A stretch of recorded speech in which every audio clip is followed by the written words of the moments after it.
हरे कृष्णा। तो स्वागत है आप सभी का आज के इस भगवत गीता की जो श्रृंखला है उस श्रृंखला के दूसरे सत्र में। आप में से प्रायः सभी लोग पहले सत्र में उपस्थित थे और पहले सत्र में हमने भगवत गीता के भगवत गीता में जो प्रवेश है उसकी भूमिका हमने रखी थी। आज उसी भूमिका को थोड़ा आगे बढ़ाने जा रहे हैं, क्योंकि मैंने ये कहा था कि भगवत गीता ये बहुत अ, परिचित शास्त्र है, सभी लोग जानते हैं भगवत गीता को। पर भक्त लोगों के जीवन में भगवत गीता का क्या महत्व है, ये प्रायः अनेक भक्त नहीं समझ पाते हैं, क्योंकि अति परिचयाद अवज्ञा, बहुत अधिक परिचय होने से हमारे उसके विषय में जो है हम उसको उपेक्षित करने लगते हैं, जिसको हिंदी में इंग्लिश में कहते हैं निग्लेक्ट करने लगते हैं। तो अति परिचयाद अवज्ञा, जबकि भगवत गीता ये इतना मुख्य शास्त्र है हमारे वैदिक परंपरा का, इस शास्त्र का कभी भी हमें उपेक्षा नहीं करनी चाहिए। किंतु हम उसकी उपेक्षा तब नहीं करेंगे जब हमें उसकी उपादेयता, उपादेयता मतलब उसके उपयोगिता या उसका क्या हमारे जीवन में महत्व है, जब तक हमें ये पता नहीं चलेगा। और जब तक हमारा मन नहीं मानेगा तब तक हम भला क्यों उस शास्त्र को उठाकर पढ़ेंगे या समझेंगे। मंदोपि न प्रवर्तते, पागल व्यक्ति भी बिना प्रयोजन के कोई काम नहीं करता। हम तो सयाने लोग हैं, हम क्यों भगवत गीता पढ़ें, है कि नहीं? कोई प्रयोजन तो होना चाहिए। तो जब तक कोई प्रयोजन नहीं है और जब तक वो प्रयोजन हमारी बुद्धि को उचित नहीं लगता, तब तक हम भला किसी शास्त्र को पढ़ने का इतना बड़ा कष्ट क्यों उठाएंगे। उसी को यहाँ पर पहले बताकर दिया जा रहा है, क्योंकि बहुत आसान होता है यदि धृतराष्ट्र उवाच से आरंभ कर देते तो बहुत आसान होता, धर्म क्षेत्र कुरुक्षेत्र, तो बहुत आसान होता। किंतु वहां से आरंभ ना कर कर पहले भूमिका बिठाई जा रही है, और भूमिका बिठाने, भूमिका से प्रतिष्ठा होती है। प्रतिष्ठा मतलब जिसको हम अंग्रेजी में कहते हैं फाउंडेशन। और जिसकी प्रतिष्ठा अच्छी है, जिसका फाउंडेशन अच्छा है, वो जरूर समझेगा कि गीता शास्त्र क्यों पढ़ना है। आज उसी को थोड़ा और पक्का करेंगे, क्योंकि यद्यपि हम लोग भक्ति योग का पालन करने का प्रयास कर रहे हैं, फिर भी हमारे अंदर बहुत सारे जो भी दोष हैं साधक के रूप में, उन दोषों को हमें पहचानना होगा और एक सत्यनिष्ठ साधक बनना होगा। सत्यनिष्ठ को आजकल की भाषा में कहते हैं ईमानदार। ठीक है, क्या कहते हैं? ईमानदार। पर ईमान ये शब्द इस्लाम से जुड़ा हुआ है, हाँ?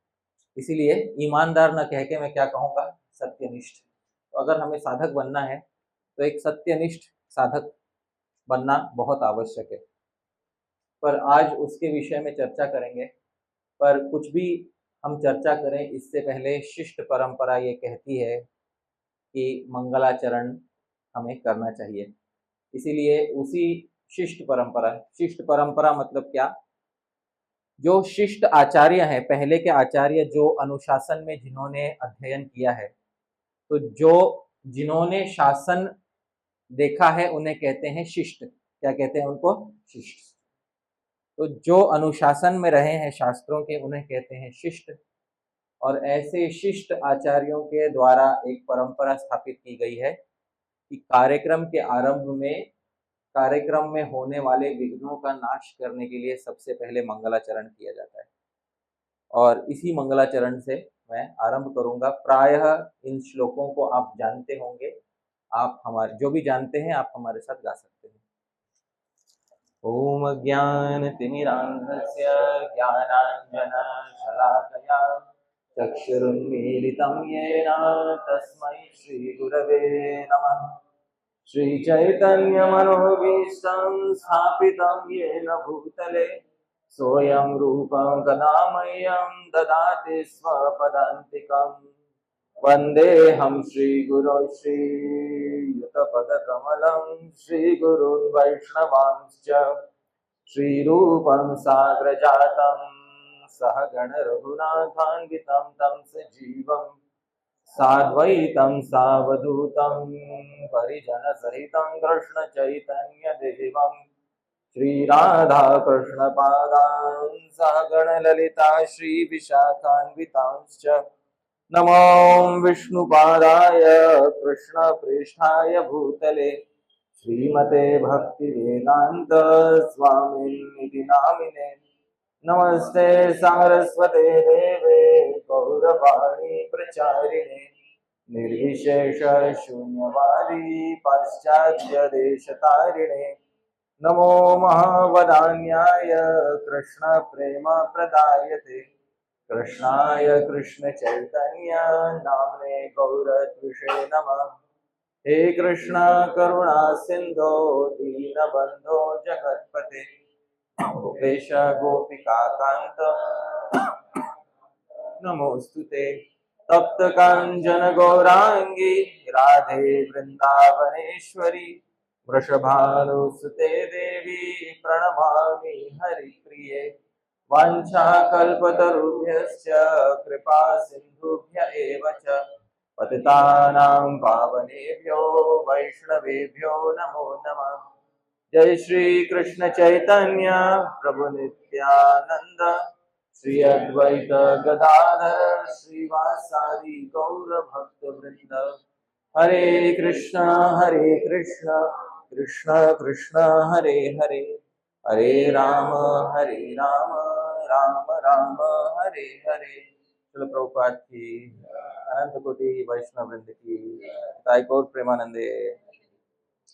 तो आप सभी का स्वागत है इस दूसरी कक्षा में, इस दूसरे सत्र में, जिसमें हम श्रीमद् भगवद गीता पर कुछ कहने का प्रयास यहाँ पर कर रहे हैं। मैं विशेष रूप से धन्यवाद देना चाहूँगा कृष्णमयी माता जी का, जिन्होंने इस कार्यक्रम को आयोजित किया है, यहाँ हमें आमंत्रित करके गौरवान्वित किया, साथ ही कुछ कहने का अवसर यहाँ पर दिया, और साथ ही मंदिर से जुड़े हुए जो भी सभी भक्त हैं यहाँ पर, उन सभी का मैं धन्यवाद देना चाहता हूँ। साथ ही साथ आप सबका भी, जो आज आप यहाँ पर उपस्थित हुए हैं, आपने अपना मूल्यवान समय देकर आज यहाँ पर आपने अपनी उपस्थिति दिखाई है, उसके लिए मैं हृदय से सबको धन्यवाद देता हूँ। देखिए, पिछली बार बहुत महत्वपूर्ण बात कही गई थी और उस बात को मैं थोड़ा दोहरा देता हूँ। मनुष्य जीवन में एक वस्तु ऐसी है जिस वस्तु को हम हमेशा दूर भगाना चाहते हैं, और उस वस्तु का नाम है दुख। और इसके बारे में बहुत विशद चर्चा पिछली बार की थी हमने, और ये भी देखा था हमने कि दुख का कारण क्या है। हमने न्याय शास्त्र से ये बात बताई थी, क्योंकि अलग अलग शास्त्रों का जब समर्थन मिल जाता है तो हमारे मन में बात और पक्की हो जाती है। ये बात तो हर कोई जानता है कि जीवन में दुख है, पर जीवन में दुखों का कारण क्या है, इसको न्याय सूत्र में बताया गया है। और किसी को यदि याद होगा पिछली बार कि दुख का कारण क्या बताया गया था?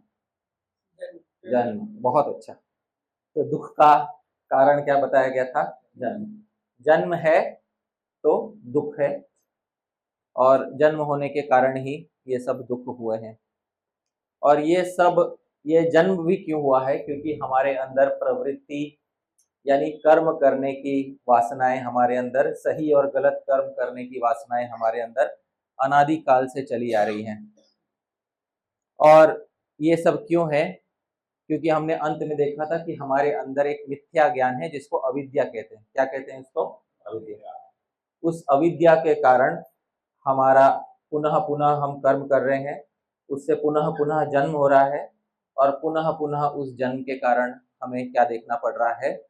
दुख देखना पड़ रहा है। दुख यदि हटाने हैं, उसकी जड़ बहुत गहरी है, मैंने पहले बोला था। केवल दुख काट कर नहीं होगा, दुख की जड़ जा रही है अविद्या तक, और उस अविद्या को जड़ से हटाना नितांत आवश्यक है, बहुत आवश्यक है। इसी बात को हमारे आचार्य श्री जीव गोस्वामी प्रीति संदर्भ में कहते हैं। आप सभी के पास कागज होगा, कागज में सबसे ऊपर एक बात लिखी हुई है, मैं उसे कहूंगा, मेरे पीछे दोहराइएगा। पुरुष प्रयोजनम तावत् सुख प्राप्तिर दुख निवृत्तिश्च। पुरुष प्रयोजनम, मनुष्य का प्रयोजन जीवन में क्या है? तो दो प्रयोजन बताते हैं श्री जीव गोस्वामी, और आप सभी इससे जो है सहमत होंगे। पहला प्रयोजन बताया है सुख प्राप्ति, और दूसरा प्रयोजन क्या बताया है? दुख निवृत्ति।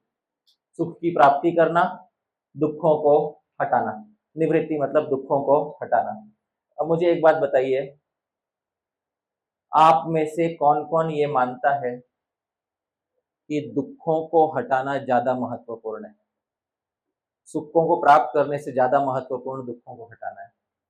सोचिए, बहुत ध्यान से सोचिएगा, क्या ज्यादा महत्वपूर्ण है, सुख प्राप्त करना या दुखों को हटाना? है कि नहीं? दुखों को हटाना ज्यादा महत्वपूर्ण है। क्यों? क्योंकि यदि दुखों को हटाया नहीं तो इस जीवन में जो सुख भी प्राप्त हुए वो ऐसे प्राप्त हुए जैसे विष से सना हुआ शहद हो। आप समझ रहे हैं? ऐसा वो सुख है।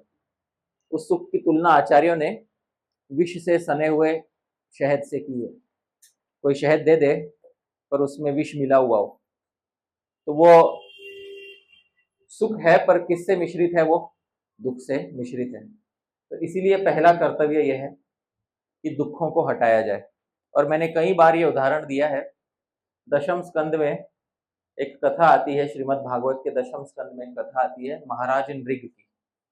और उन्होंने अपने जीवन में बहुत पुण्य किए थे, अनेक पुण्य किए थे, और एक छोटा सा उनसे गलती हो गई थी, छोटी गलती हो गई थी।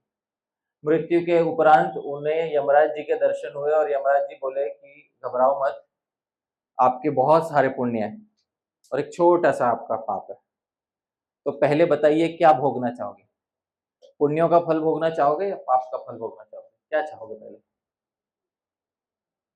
बताइए। आप यदि महाराज नृग के स्थान पे होते तो आप क्या कहते? पहले पाप का फल भोगना चाहेंगे, क्योंकि जब पुण्य मिले तो बिन कांटे का मिले, निष्कंटक मिले, ये वहां पर उन्होंने सिद्ध किया। तो ज्यादा महत्वपूर्ण है दुखों को हटाना। और ये हम जो भक्ति के मार्ग पे लगे हुए हैं, अनेकों को ये कला नहीं आती, अनेकों को ये कला नहीं आती, दुखों को हटाने की कला। क्योंकि हम भक्ति के मार्ग में अग्रसर तो हो गए हैं, मैंने पिछली बार बोला था, आरंभ तो कर दिया हमने, पर हम अभी तक एक साधक नहीं बने हैं। और वो साधक हम क्यों नहीं बने हैं?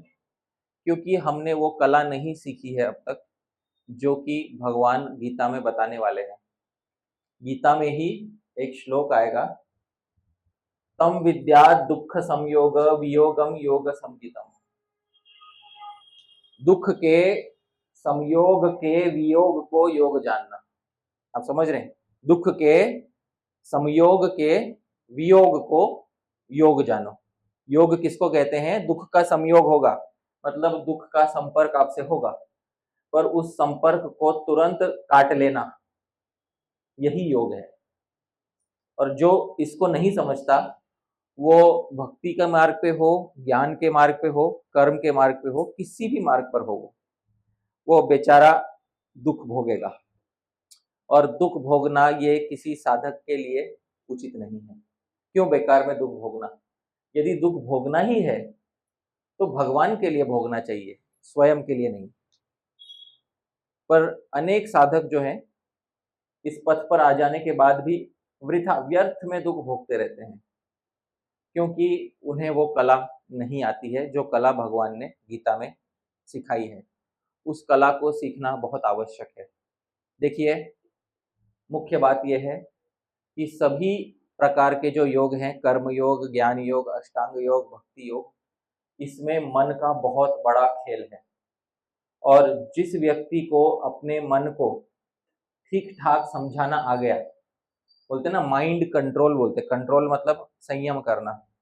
पर संयम करना मतलब क्या, जबरदस्ती से संयम करना या उसे समझा बुझा कर संयम करना? किस प्रकार से संयम करना है मन पे? समझा बुझा कर संयम करना है उस पे, क्योंकि जबरदस्ती करने जाओगे तो वो घोड़ा रहता है ना जो बिदक जाता है, समझ रहे हैं ना? तो ऐसे बिदके हुए घोड़े की तरह वो आपको ऐसे गड्ढे में गिराएगा कि आप पुनः आपको वापस चढ़ने नहीं देगा आसानी से। तो ये बहुत आवश्यक है कि मन को वैज्ञानिक रीति से समझाया जाए कि देख मेरे भाई, तू जो करना चाहता है संसार में वो तो ठीक है, लेकिन उसमें तुझे जिस दुखों की प्राप्ति होगी, जिन दुखों की प्राप्ति होगी, क्या तू उसके लिए तैयार है? तो मन भी स्वाभाविक रूप से बोलेगा नहीं भाई, मैं तैयार नहीं हूं। तो भाई तू पहले ये देख ले मेरे भाई मन, कि तू ये कार्य करने जा रहा है और उसका परिणाम ये दुख होगा, इसीलिए तू पहले ही थोड़ा रुक जा और अपने आप को स्वयं ही विराम लगा। तो जब दुख का कोई भी संयोग होगा तो तुरंत मन का उससे वियोग कर लेना, भाई हमें नहीं चाहिए ये दुख। वो कला कहते हैं उसको, योग कहते हैं गीता में। उस योग को हमें सीखना बहुत आवश्यक है। दुख की परिभाषा आचार्यों ने दी है, थोड़ी परिभाषा दूंगा मैं, मेरे पीछे पीछे बोलिएगा, नीचे लिखा हुआ है दुःखयति इति दुःखम। तो पहली परिभाषा व्याकरण के आचार्य देते दुःखयति, हमें दुखी करते हैं इसलिए इसको क्या कहते हैं, दुख। अब ये तो कोई भी छोटा बच्चा बता देगा, है ना, कि जो हमें दुखी करता है उसको क्या कहते हैं, दुख। ठीक है। अच्छा, एक दूसरी परिभाषा दुख की जो बहुत अच्छी है, नीचे दी हुई है, दुष्टानि खानि इंद्रियाणि यस्मिन् इति दुःखम। दुष्टानि खानि, दुष्टानि से दुह ले लिया और खानी से ख ले लिया, आप समझ रहे हैं? दुष्टानि खानी, ख का एक अर्थ होता है इंद्रिय, तो जिसमें हमारी इंद्रिय दुष्ट हो जाती है, यानी अच्छा व्यवहार नहीं करती हमारे साथ, उस परिस्थिति को क्या कहते हैं, दुख। दुष्टानि ख, ख आनी इंद्रियाणी, ख का मतलब है इंद्रिय। तो इंद्रियां जिसमें दुष्ट व्यवहार करती है हमसे, इंद्रियां हमसे प्रीति नहीं करती हमारी, मन भी खिन्न हो जाता है, इंद्रियां खिन्न हो जाती हैं जिसमें, उस अवस्था को क्या कहते हैं, दुख। और इनके कारण, इस दुख के कारण व्यक्ति जो है एक अच्छा साधक नहीं बन पाता। साधक को हमेशा मन में प्रसन्न रहना चाहिए, और जो साधक मन में प्रसन्न नहीं रहता वो साधक प्रगति को प्राप्त नहीं कर सकता। गीता में ही भगवान इस बात को बताएंगे कि ब्रह्म भूतः प्रसन्न आत्मा न शोचति न कांक्षति। इस बात को भगवान बताएंगे गीता में कि जो साधक है वह प्रसन्न आत्मा होता है, यानी उसकी आत्मा हमेशा प्रसन्न रहती है, न कोई शोक करता है, न कोई इच्छा वांछा करता है। पर उस अवस्था तक पहुंचना यही साधन है, यही योग है, इसी को गीता से हमें समझना है। अच्छा, महर्षि पतंजलि ने जो योग सूत्र लिखा है, उस योग सूत्र पे श्री व्यासदेव जी ने भाष्य लिखा है, और श्री व्यासदेव जी दुख की बहुत अच्छी परिभाषा देते हैं। वो परिभाषा मैं यहाँ पर बताऊंगा, नीचे दी हुई है, आप देख के मेरे पीछे पीछे कहिए। ये नाभिहता प्राणिनस् तद उपघाताय प्रयतन्ते तद दुखम। इस श्री योग सूत्र के पहले पाद के 31वें सूत्र के भाष्य में श्री व्यासदेव जी कहते हैं दुख क्या है, ध्यान से सुनिएगा, बहुत अच्छी परिभाषा देते हैं। ये न अभिहता, जिससे पीड़ित होकर, प्राणिनस सभी जीव जंतु, तद उपघाताय प्रयतन्ते, उसे हटाने की कोशिश करते हैं। आप समझ रहे हैं, जिससे पीड़ित होकर सभी प्राणी उसे हटाने की कोशिश करते हैं, उसे क्या कहते हैं, दुख।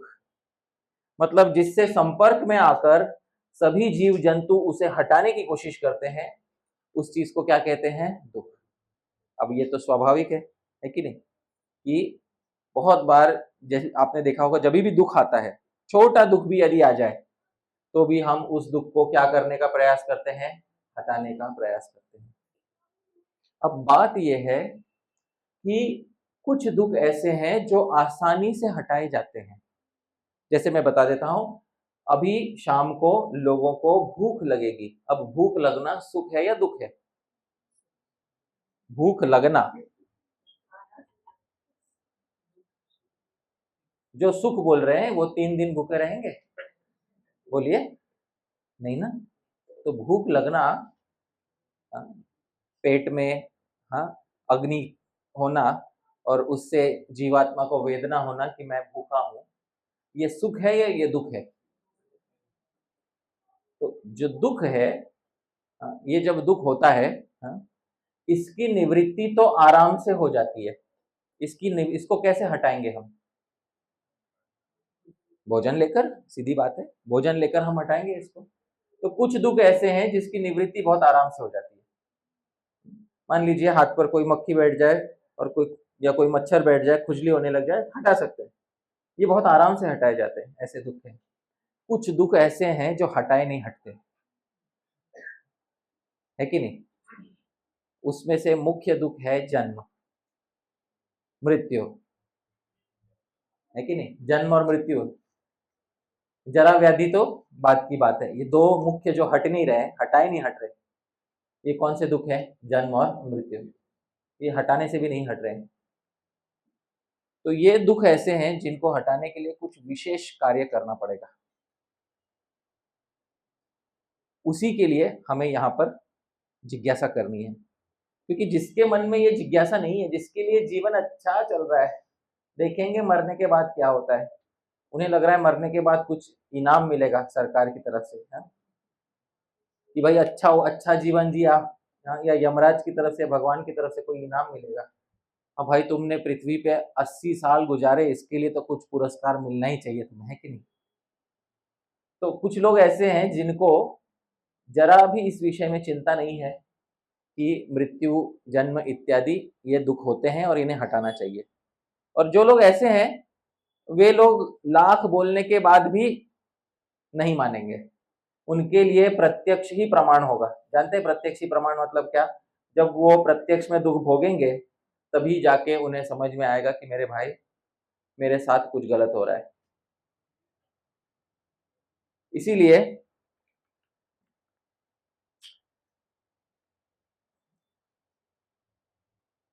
योग सूत्र में महर्षि पतंजलि एक बात बोलते हैं, नीचे सूत्र दिया मेरे पीछे, बोलिए। हेयम दुखम अनागतम। देखो, 3 प्रकार के दुख बताता हूं, ध्यान से सुनना है। पहला वो दुख है जो चला गया, पिछले अनगिनत जन्मों में चला गया, जो भोग लिया हमने। दूसरा वो दुख है जो इस समय भोग रहे हैं। और तीसरा वो दुख है जो अनागत है, अभी तक आया नहीं है, आने वाला है। 3 प्रकार के दुख है, एक भूतकाल का, एक वर्तमान काल का, एक भविष्यत काल का।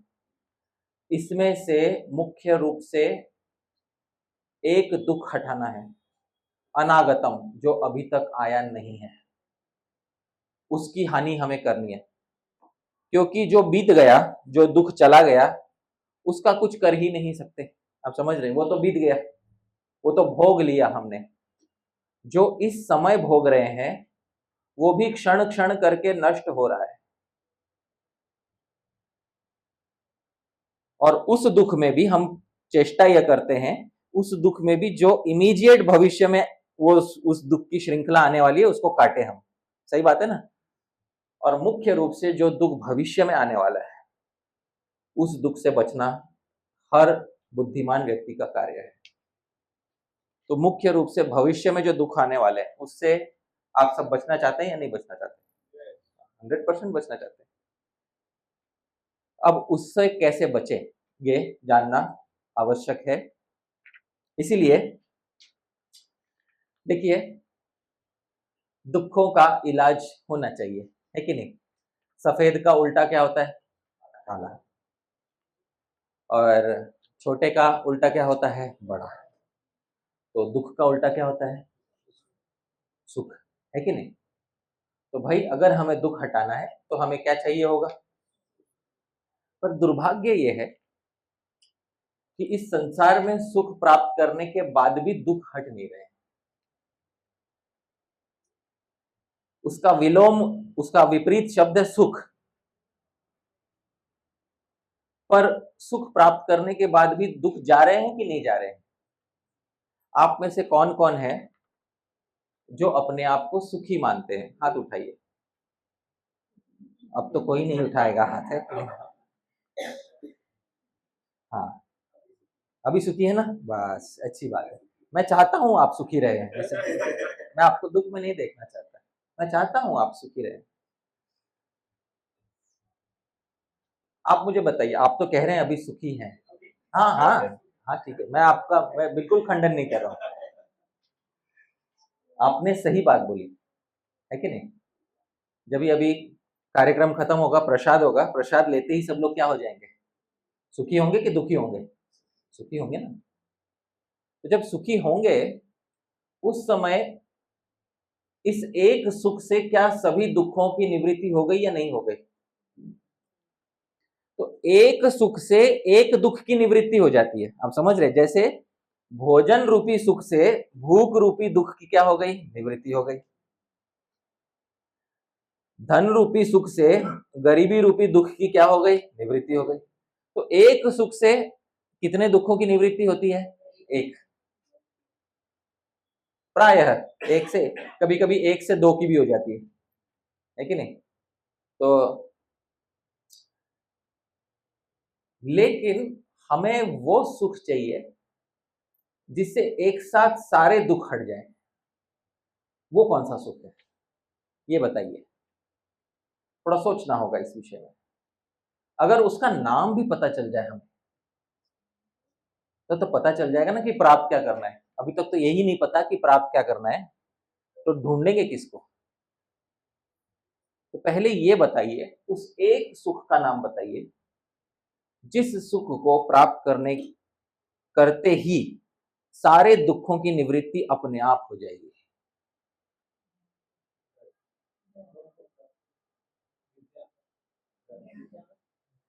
विद्या ये साधन है। आप समझ रहे? विद्या क्या है? ये साधन है। विद्या प्राप्त करके क्या विद्या के साथ ही हमको रहना है या विद्या से कुछ फल प्राप्त होगा हमें?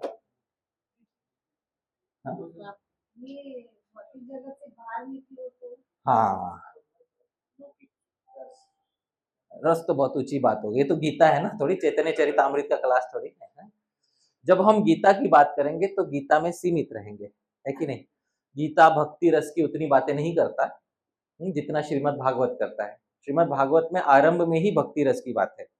मुहुरहो रसिका भूमि। आज मैं यहाँ रसिक बनकर नहीं आया हूँ।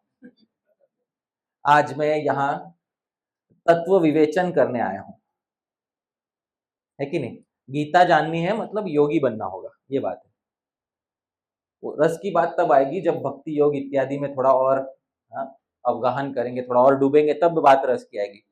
पहले तो हम यहीं के दुखों से बाहर नहीं निकल रहे हैं, रस कहाँ पकड़े हम, ये बात है। प्रैक्टिकलिटी की बात करते हैं प्रभु जी, है ना? लोग ऐसा कहते हैं, प्रैक्टिकलिटी, व्यावहारिकता की बात करते हैं। पहले हमारे रोजमर्रा के दुखों से ही नहीं हम उभरे हैं। सुबह उठते ही दुख शुरू हो जाते हैं, सही बात है ना? कुछ लोगों के लिए तो ऐसा ही है, सुबह उठते ही दुख शुरू हो जाते हैं। उठते ही सुख से नहीं है, सोचो। सोते भी सुख से नहीं है, और बीच के दिन का तो कहना ही क्या। ये लोग रस पकड़ेंगे? इन लोगों के लिए एक वो सुख चाहिए जिस सुख को प्राप्त करके सारे दुखों की हानि हो जाए। उसी को गीता में कहा गया है मोक्ष। क्या कहा गया है उसको? मोक्ष। उसी को मुक्ति कहते हैं। और गीता उसी मोक्ष पर अंत होती है कि नहीं? भगवान का अंतिम उपदेश, सर्वधर्मान परित्यज्य मामेकम शरणम व्रज अहम त्वाम सर्व पापेभ्यो मोक्षयिष्यामि मा शुच। भगवान का वादा है, अंतिम वादा। भगवान का, मोक्षयिष्यामि, तुम्हें क्या दे दूंगा मैं? मोक्ष। यही गीता से अपेक्षा करो, इस भगवत गीता से इसी अपेक्षा के साथ बैठो उसके पास कि ये मोक्ष देने वाला शास्त्र है। इसी मोक्ष को कहते हैं अत्यंत पुरुषार्थ। क्या कहते हैं इसको? अत्यंत पुरुषार्थ। सांख्य दर्शन में इसको अत्यंत पुरुषार्थ कहा गया, क्योंकि 4 पुरुषार्थ हमें पता है। कौन से 4 पुरुषार्थ हैं? धर्म, अर्थ, काम, मोक्ष। पर इन चारों में से अत्यंत पुरुषार्थ किसको कहा गया है? मोक्ष। क्यों? उसका एक कारण है। सांख्य के पहले सूत्र में आचार्य कपिल बताते हैं, नीचे दिया हुआ है, मेरे पीछे कहिए, अथ त्रिविध दुख अत्यंत निवृत्तिर अत्यंत पुरुषार्थ। अथ त्रिविध दुख अत्यंत निवृत्ति। दुख कितने प्रकार के होते हैं? 3। कौन कौन जानता है 3 प्रकार के दुख क्या होते हैं? आदि दैविक, आदि भौतिक, आध्यात्मिक। आदि दैविक कौन से दुख होते हैं? जो अधिदेव, देवताओं इत्यादि से आते हैं। देवता कैसे दुख देते हैं? हमारे सामने प्रकट होके मारते हैं क्या हमें? नहीं। तो देवता कैसे दुख देते हैं? हमारे ज्योतिष के माध्यम से ग्रह पीड़ा देकर हमें दुख देते हैं। आप समझ रहे हैं? ये कौन से दुख कहलाते हैं? आदि दैविक। ग्रह पीड़ा से उत्पन्न जो दुख होते हैं उसको कौन से दुख कहलाते हैं? आदि दैविक। दूसरे होते हैं आदि भौतिक, जो दूसरे जीव जंतु हमें, जो हमारे आंखों के सामने प्रत्यक्ष हैं, वो देते हैं। जैसे मक्खी, मच्छर, शेर या खुद के परिवार वाले। ये सब कौन से दुख कहलाते हैं? आदि भौतिक। और तीसरा दुख वो होता है जो हमारा खुद का मन और हमारे खुद का शरीर हमें देता है। मन और शरीर जो खुद का दे दुख, उसको कौन सा दुख कहते हैं? आध्यात्मिक। खुद के शरीर के द्वारा दिए हुए दुख को भी आध्यात्मिक दुख ही कहते हैं। जैसे खाना खाते खाते खुद के दांत ही खुद के मुंह को काट बैठे, तो वो दुख आदि दैविक होगा, आदि भौतिक होगा या आध्यात्मिक होगा? वो आध्यात्मिक होगा। तो खुद के शरीर से मिलने वाले दुख भी कौन से दुख होते हैं? आध्यात्मिक दुख कहलाते हैं, है कि नहीं? जब खुद के दांत खुद को काटे तो क्रोध किस पे करें? श्रीमद् भागवत में प्रश्न उठाया गया है। इस परिस्थिति में क्रोध किस पर करना चाहिए? क्योंकि किसी दूसरे ने यदि हानि पहुंचाई होती तो उस दूसरे पे क्रोध करते, अब तो हमने ही अपने आप को हानि पहुंचाई है। तो ये कौन सा क्लेश हुआ? आध्यात्मिक। तो सांख्य सूत्र में कहा है अथ त्रिविध दुख। दुख कितने प्रकार के हैं? 3। अत्यंत निवृत्ति, क्योंकि कुछ दुखों की अत्यंत निवृत्ति नहीं, पूरा पूरा नहीं हटाते हम, थोड़ा थोड़ा हटाते। अभी भूख लगी, अभी खाना खा लिया। अभी गरीबी हुई, अभी पैसा कमा लिया। समझ में आ रहा है? ये निवृत्ति है या अत्यंत निवृत्ति है? निवृत्ति है। अच्छा, अभी तीनों प्रकार के दुखों की बस निवृत्ति करती रहनी है या अत्यंत निवृत्ति करनी है? अत्यंत निवृत्ति। पर वो अत्यंत निवृत्ति करने को ही अत्यंत पुरुषार्थ कहते हैं, और उस अत्यंत पुरुषार्थ का ही दूसरा नाम क्या है? मोक्ष। जो इस बात को समझ गया वो जान जाएगा। तो दुखों को पूरा पूरा हटाना ताकि वो कभी लौट के ना आए।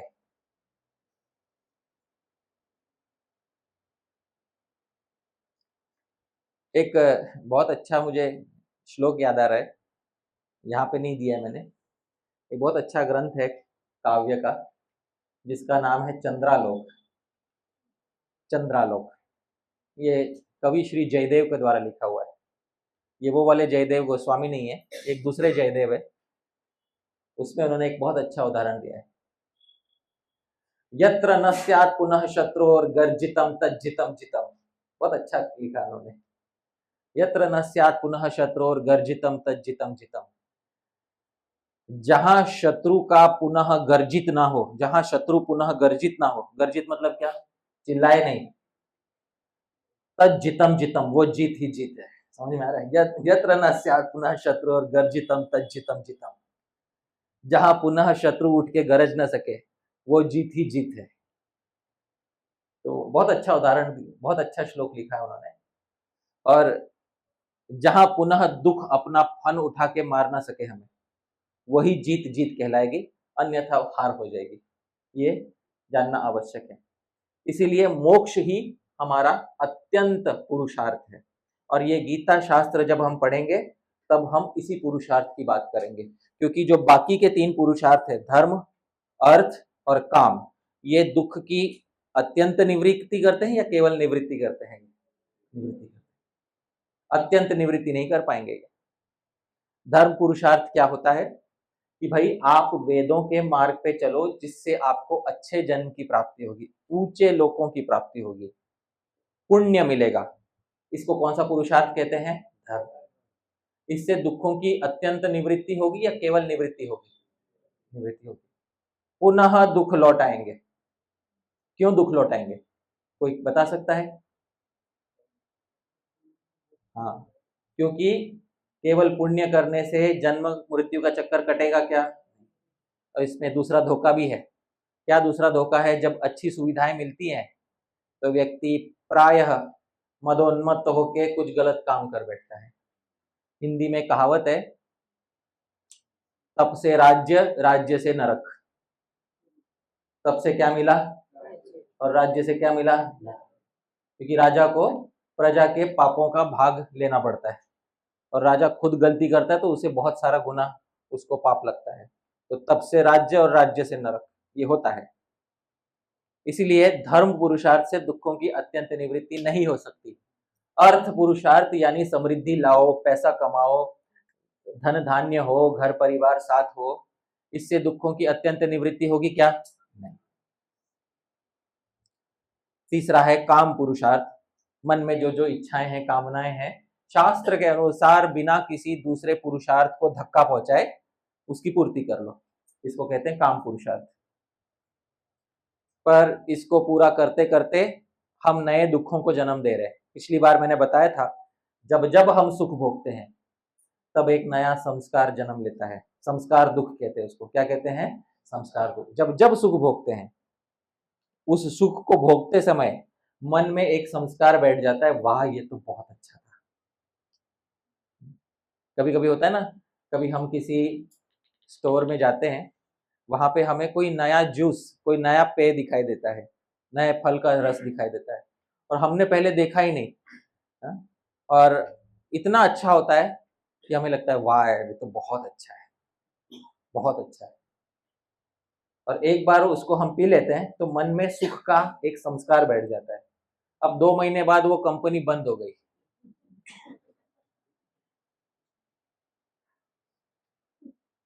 सुख होगा या दुख होगा? अरे भाई, सबसे बड़ा दुख तो उस जिसकी कंपनी बंद हुई है उसे होना चाहिए। पर हम भी उसके दुख में भागी हैं, क्योंकि हमने सुख उठाया था और उस सुख का एक संस्कार हमारे हृदय में बैठ गया था। मुझे याद है, मुझे अभी भी, जैसे कुछ समय पहले मैं अमेरिका गया था, तो वहां पे एक ऐसा जूस मिलता है जो भारत में नहीं मिलता। मैं नाम बता देता हूँ उसका, ठीक है? उसको कहते हैं पिंक कोकोनट वाटर। आप समझ रहे हैं उसको? हाँ, पिंक मतलब गुलाबी रंग का। हाँ, और ये दूसरे देशों से मंगाया जाता है वहां पे। अब भारत में नहीं मिलता ये। तो पहली बार किसी ने मुझे देख, प्रभु जी ये कोकोनट वाटर, मैंने कहा ये कोकोनट वाटर नहीं है, क्योंकि मैंने जहां तक देखा है उसका रंग ऐसा नहीं होता है। तो बोलते नहीं, ये अलग प्रकार का है। मैंने कहा ठीक है। तो पहली बार पिया तो बहुत अच्छा लगा, अरे वाह बहुत अच्छा है ये तो। और जब भारत में आया तो याद कर रहा हूँ, बहुत अच्छा था है।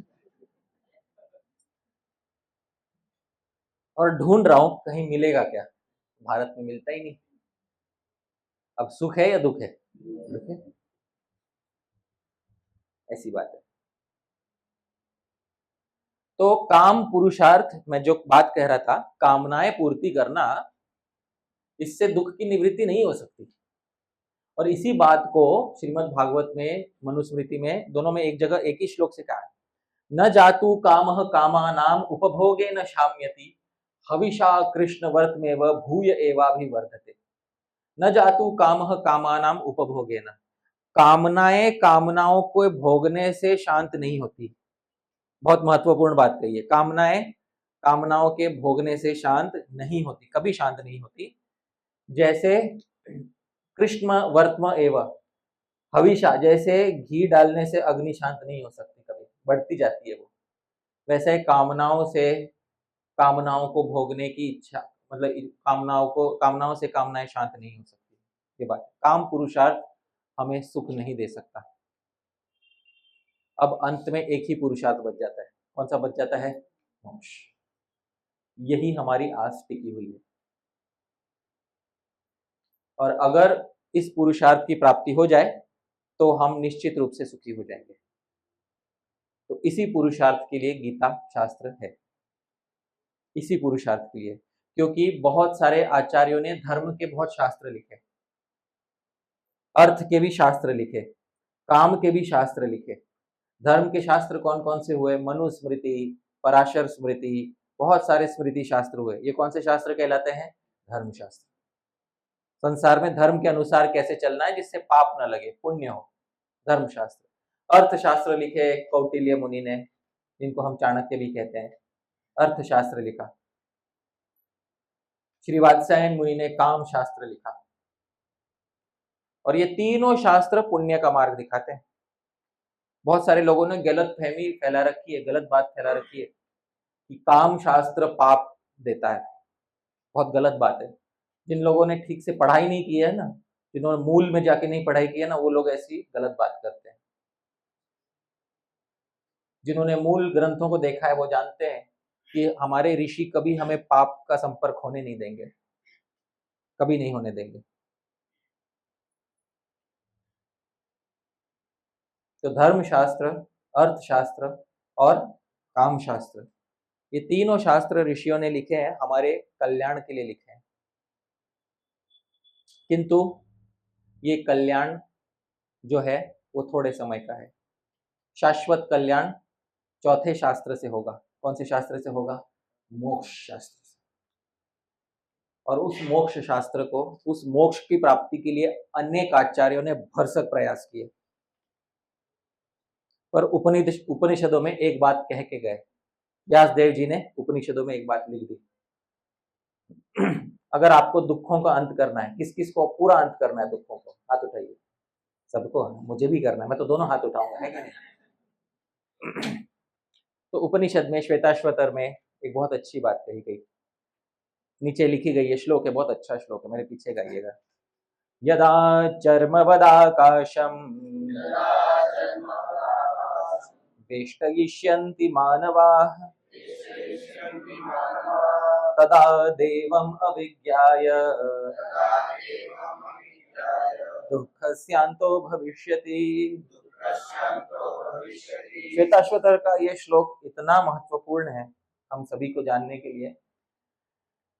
उपनिषद कह रहा है, उपनिषद वेद ही है, वेद सीधा कह रहे हैं आप सबसे, यदा चर्मवद आकाशम वेष्टयिष्यन्ति मानवा, जिस दिन आसमान की तरफ देखना और कोशिश करना कि इसको चमड़े के पर्स की तरह लपेट के जेब में डाल लेंगे, होगा किसी दिन? आकाश चर्मवत, चमड़ा होता है ना, चर्मवत, चमड़े की तरह। आकाशम वेष्टयन्ति, जिस दिन आकाश को लपेट लोगे चमड़े की तरह, किस दिन होगा ये? बोलिए। कभी नहीं होगा ना। तदा, उस दिन, देवम अभिज्ञाय, भगवान को जाने बिना दुखों का अंत होगा। आप समझ रहे हैं? बहुत अच्छी बात कही। तदा देवम अभिज्ञाय दुःखस्य अंतो भविष्यति, उस दिन बिना भगवान को जाने दुखों का अंत होगा। बहुत घुमा के बात गई है। एक होता है ऐसे खाना, एक होता है ऐसे खाना। आप समझ, ये ऐसे खाने वाली बात कही है। सीधी सीधी बात कहो, भगवान को जाने बिना दुखों का अंत नहीं होगा। उसी को बहुत घुमा के कह दिया कि जिस दिन आसमान को चमड़े के पर्स की तरह लपेट लोगे, उस दिन भगवान को बिना जाने तुम्हारे दुखों का अंत हो जाएगा। तो उपनिषद ऐसे ऐसा परोक्षवाद ऐसा कहते हैं, थोड़ा घुमा फिरा के बात कहते हैं। वेदों में तो और परोक्षवाद है, और घुमा फिरा के बात कही हुई है, ताकि कोई जानकार व्यक्ति जो गुरु के माध्यम से सीखा हुआ वही समझ सके। निगुरा ना सीखे, आप समझ रहे हैं? बहुत होते हैं ना जो निगुरे बैठे रहते हैं जीवन में, वो ना सीखे, गुरु के माध्यम से शिक्षा प्राप्त हो। इसीलिए वेद कभी कभी गूढ़ बातें कहते हैं। तो बिना भगवान को जाने दुखों का अंत नहीं होगा। चलो ये तो हमने जान लिया कि दुखों को हानि करनी है, और दूसरी बात ये जान ली कि दुखों की हानि करने के लिए किसको जानना आवश्यक होगा? भगवान को जानना आवश्यक। दो बातें हो गई अभी हमारे पास। अब दो जानकारी पूरे जीवन भर रखिएगा आपके पास, ठीक है? पहले तो दुखों की निवृत्ति करनी है या अत्यंत निवृत्ति करनी है? दूसरी बात, ये अत्यंत निवृत्ति एक व्यक्ति को जाने बिना नहीं हो सकती। कौन से व्यक्ति को जाने बिना नहीं हो सकती? भगवान को जाने बिना नहीं हो सकती। तो अब ऋषियों ने बहुत सारे शास्त्र लिखे जिसमें दुखों से निवृत्ति की बात की गई है कि नहीं?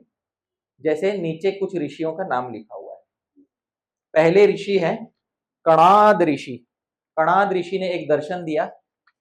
कौन सा दर्शन है उनका? वैशेषिक। इस दर्शन में भी जो है दुख से निवृत्ति की बात कही गई है, दूसरे ही सूत्र में। निश्रेयस प्राप्ति, श्रेयस की प्राप्ति की बात, मोक्ष की प्राप्ति की बात कहते हैं। दूसरा दर्शन है गौतम मुनि के द्वारा दिया हुआ। कौन सा दर्शन? इसको तो मैं पिछली बार ही बता चुका हूं, वे ही बता देते हैं। जन्म क्यों होता है? दुख के कारण। दुख क्यों होते हैं? दोष के कारण, प्रवृत्ति के कारण। प्रवृत्ति क्यों होती है? दोष के कारण। दोष क्यों होता है? मिथ्या ज्ञान के कारण। इसको हटा देने से उत्तरोत्तरा पाए अपवर्ग, इसको प्राप्त हटा देने से मोक्ष की प्राप्ति होती है। आप समझ रहे हैं? तो देखिए वैशेषिक दर्शन में भी बता रहे हैं दुखों को हटाने से मोक्ष मिलता है कि नहीं? न्याय दर्शन में भी बता रहे हैं दुखों को हटाने से क्या मिलता है? मोक्ष मिलता है। अविद्या को हटाने से मोक्ष मिलता है। तीसरा दर्शन कौन सा है उसके आगे? कपिल मुनि, सांख्य दर्शन। इस दर्शन में प्रकृति के बारे में बताया गया है, प्रकृति, महत तत्व इत्यादि के बारे में जो 24 तत्व हैं उनकी जानकारी दी गई है। सांख्य दर्शन है ये। सांख्य सूत्र और सांख्य कारिका इस दर्शन के दो मुख्य ग्रंथ हैं। इस दर्शन में बताया गया है कि पूरे प्रकृति को अच्छे से समझ लेने से उससे असंग हो जाना, उससे जुदा हो जाना, ये जीवात्मा का कार्य है। ये कपिल मुनि ने सांख्य, जो देखोगे पता चल जाएगा ये कौन से तत्व से बना हुआ है, ये कौन से तत्व का बना है। जो मैं जिस पे हाथ रख रहा हूँ किस तत्व का बना? लकड़ी? लकड़ी कोई तत्व नहीं होता, पृथ्वी तत्व का बना है। आप समझ रहे? जहां देखोगे वहां तत्वों की पहचान कर लोगे, आत्मा अनात्मा का भेद कर लोगे, पहचान जाओगे कौन सी चीज सत्य है, कौन सी चीज असत्य है। सांख्य दर्शन, आप समझ रहे? ये ज्ञान होना भी चाहिए, इसलिए तृतीय स्कंद में कपिल मुनि ने बताया भी है, सांख्य दर्शन अच्छे से बताया है। उसके बाद चौथा दर्शन कौन सा है आगे? योग दर्शन। इसको बताने वाले महर्षि कौन है? पतंजलि।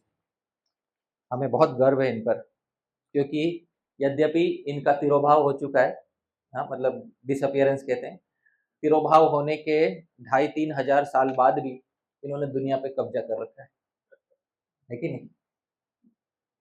विदेशों में भी जहां कहीं जाओ एक योगा स्टूडियो मिल जाएगा आपको, जहां कहीं देखो ना वहां ध्यान रखना एक व्यक्ति था 2500-3000 हजार साल पहले, जिसने दुखों से निवृत्ति की बात की। क्या नाम है उनका? महर्षि पतंजलि। अनंत शेष के अवतार माने जाते हैं। और महर्षि पतंजलि ने योग दर्शन दिया, और योग दर्शन में बताया कि समाधि की प्राप्ति जो है अष्टांग योग के माध्यम से, उससे दुखों की निवृत्ति होगी। उसके बाद कौन सा दर्शन है? जैमिनी मुनि का कौन सा है? पूर्व मीमांसा। वेद सीखो, वेद के वाक्यों का सही सही अर्थ लगाओ, तब जाके सुख की प्राप्ति होगी।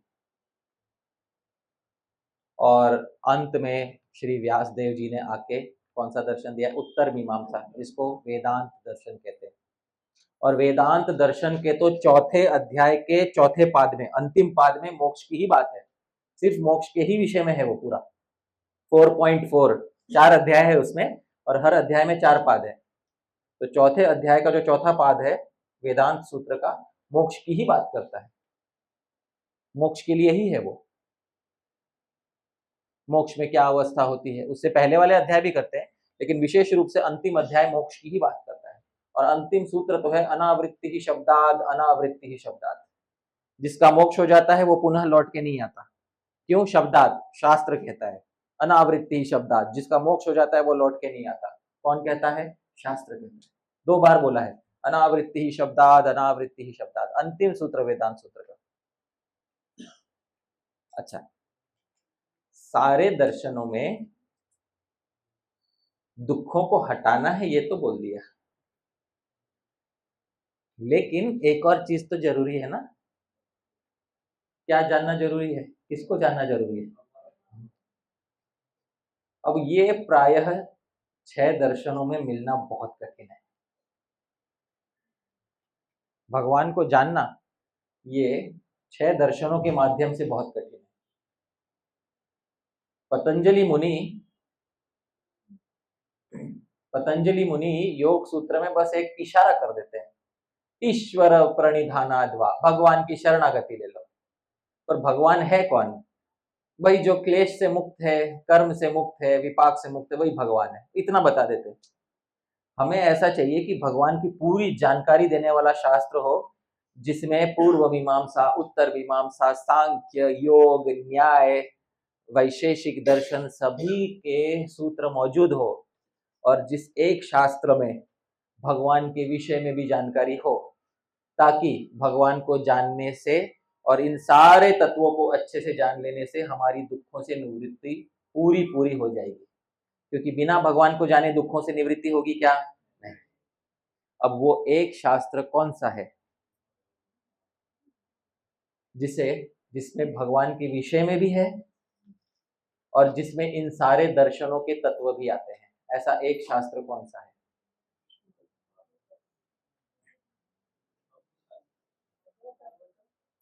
और वो एक शास्त्र वो है जिसको भगवान ने अपने मुख से बोला है, भगवत गीता, जहां भगवान खुद बोलते हैं भगवान मैं हूं, है कि नहीं? अहम सर्वस्य प्रभव मत्तः सर्वम प्रवर्तते। ये बोलने वाले ये कौन से शास्त्र में है? भगवत गीता। प्रायः अन्य शास्त्रों में भगवान को तत्पदार्थ से बोला, भगवान वो है, आप समझ रहे हैं, भगवान को तत्पदार्थ से बोला गया है। भगवान को है, भगवान वो है। गीता में भगवान को अहम पदार्थ से बोला है। भगवान कौन है? मैं वो। ये गीता की विशेषता है। जब गीता में पूछा जाए कि भगवान कौन है, तो उत्तर ये नहीं है कि भगवान वो है। उपनिषद को पूछो कि भगवान कौन है, सत्य क्या है, तो उपनिषद बोलेगा तत्पदार्थ बोलेगा। तत् है, तत् मतलब वो, मतलब उपनिषद से तो कोई भिन्न नहीं है, तभी तो तत् बोल रहा है कि नहीं? लेकिन गीता के वक्ता को पूछो भगवान कौन है। जब भगवान बोलते हैं, कोई वाक्य बोलते हैं, तो कौन उवाच? भगवान उवाच। यही बात है ना, यही विशेषता है गीता की। अन्य शास्त्र परम तत्व को इंगित करते हैं। इंगित करते हैं मतलब समझ रहे हैं, पॉइंट करते हैं, भाई ये परम तत्व है। गीता परम तत्व, स्वयं परम तत्व को इंगित कर रहा है। ये भेद है गीता में और अन्य शास्त्रों में। अन्य शास्त्र शब्द ब्रह्म कहलाते हैं। क्या कहलाते हैं? शब्द ब्रह्म। और शब्द ब्रह्म पर ब्रह्म को इंगित करता है, और गीता स्वयं पर ब्रह्म का बोला हुआ है। आप समझ रहे हैं? गीता अन्य शास्त्र है वो है कि शब्द ब्रह्म पर ब्रह्म को बता रहा है कि भाई ये ब्रह्म है। गीता पर ब्रह्म को बता रहा है कि मैं वो हूं। ये फर्क है गीता में और अन्य शास्त्रों में। ये भेद जब हम जान लेंगे तब हम समझेंगे कि गीता में और बाकी शास्त्रों में क्या अंतर है। तो ये बहुत सारे शास्त्र हैं, आप दुखों से मुक्ति प्राप्त कर सकते हो। और जब जब मैं गीता की बात करूंगा बीच में, मैं इन शास्त्रों को भी लाऊंगा। क्यों लाऊंगा? क्योंकि किसी बात को पक्की करने के लिए इन अन्य शास्त्रों का जो सहारा यदि हम लेंगे, बात मन में एकदम पक्की हो जाएगी। जैसे पिछली बार न्याय शास्त्र का सहारा लेके बताया गया था, दुखों का कारण क्या है? जन्म। बात मन में बैठ गई कि नहीं बैठ गई? इसी बात को तो गीता में भगवान कहेंगे, जन्म मृत्यु जरा व्याधि दुख दोषा, यही बात है। उसी बात को जब अलग दृष्टिकोण से देखते हैं तो हमारे मन में और पक्की हो जाती है बात। तो अलग अलग दृष्टिकोण से देखने से हमारे मन में बात पक्की होगी, और जब हमारे मन में बात पक्की होगी तो हमारा मन मानेगा। क्या मानेगा?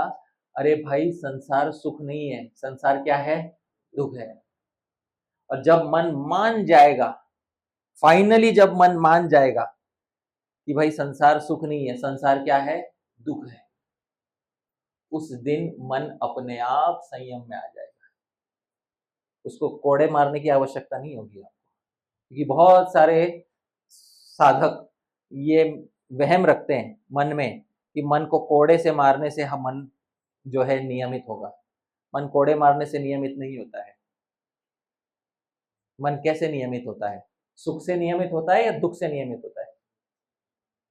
बोलिए, कैसे नियमित करना चाहिए? मन सुख से करना चाहिए। गीता में कहा है ना, प्रत्यक्षावगमम धर्म्यम सुसुखम कर्तुम। सुसुखम कर्तुम या कुदुखम कर्तुम, क्या करना है? सुसुखम, सुख से करना है। मन को नियंत्रित सुख से करना है, दुख से नहीं करना है। दुख तो पहले ही बाहर के संसार में है, आप ऊपर से मन को नियंत्रित करने में एक्स्ट्रा दुख क्यों उठा रहे हो? दुख ही देखना है तो साधन भक्ति मत करो, बाहर का संसार देखो। समझ में आए? अगर दुख देखना है तो साधन भक्ति मत करो। क्या देखना, क्या करो? बाहर का संसार देखो। साधन भक्ति करे तो वो आपके सुख का साधन होना चाहिए।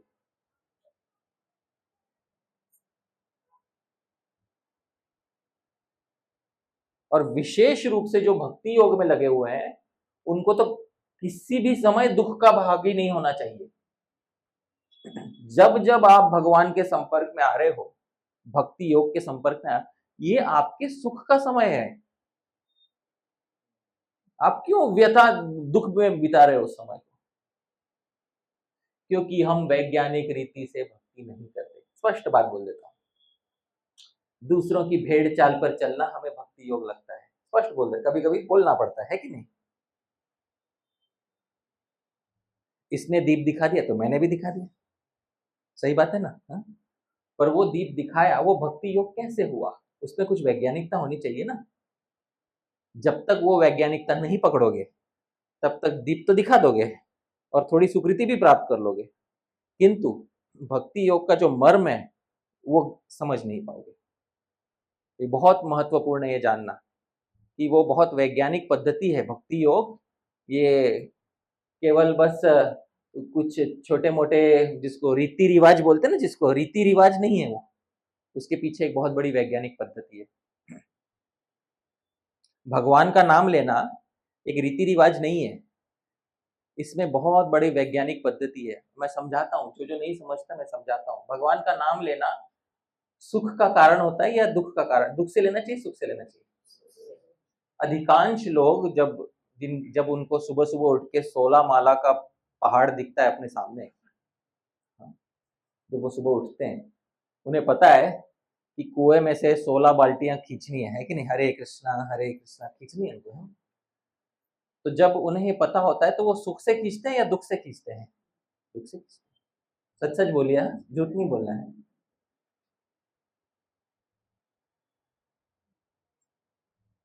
यही नाम जब हमारे किसी बहुत प्रिय व्यक्ति का होता है, तब वो नाम सुख से लेते हैं हम या दुख से लेते हैं?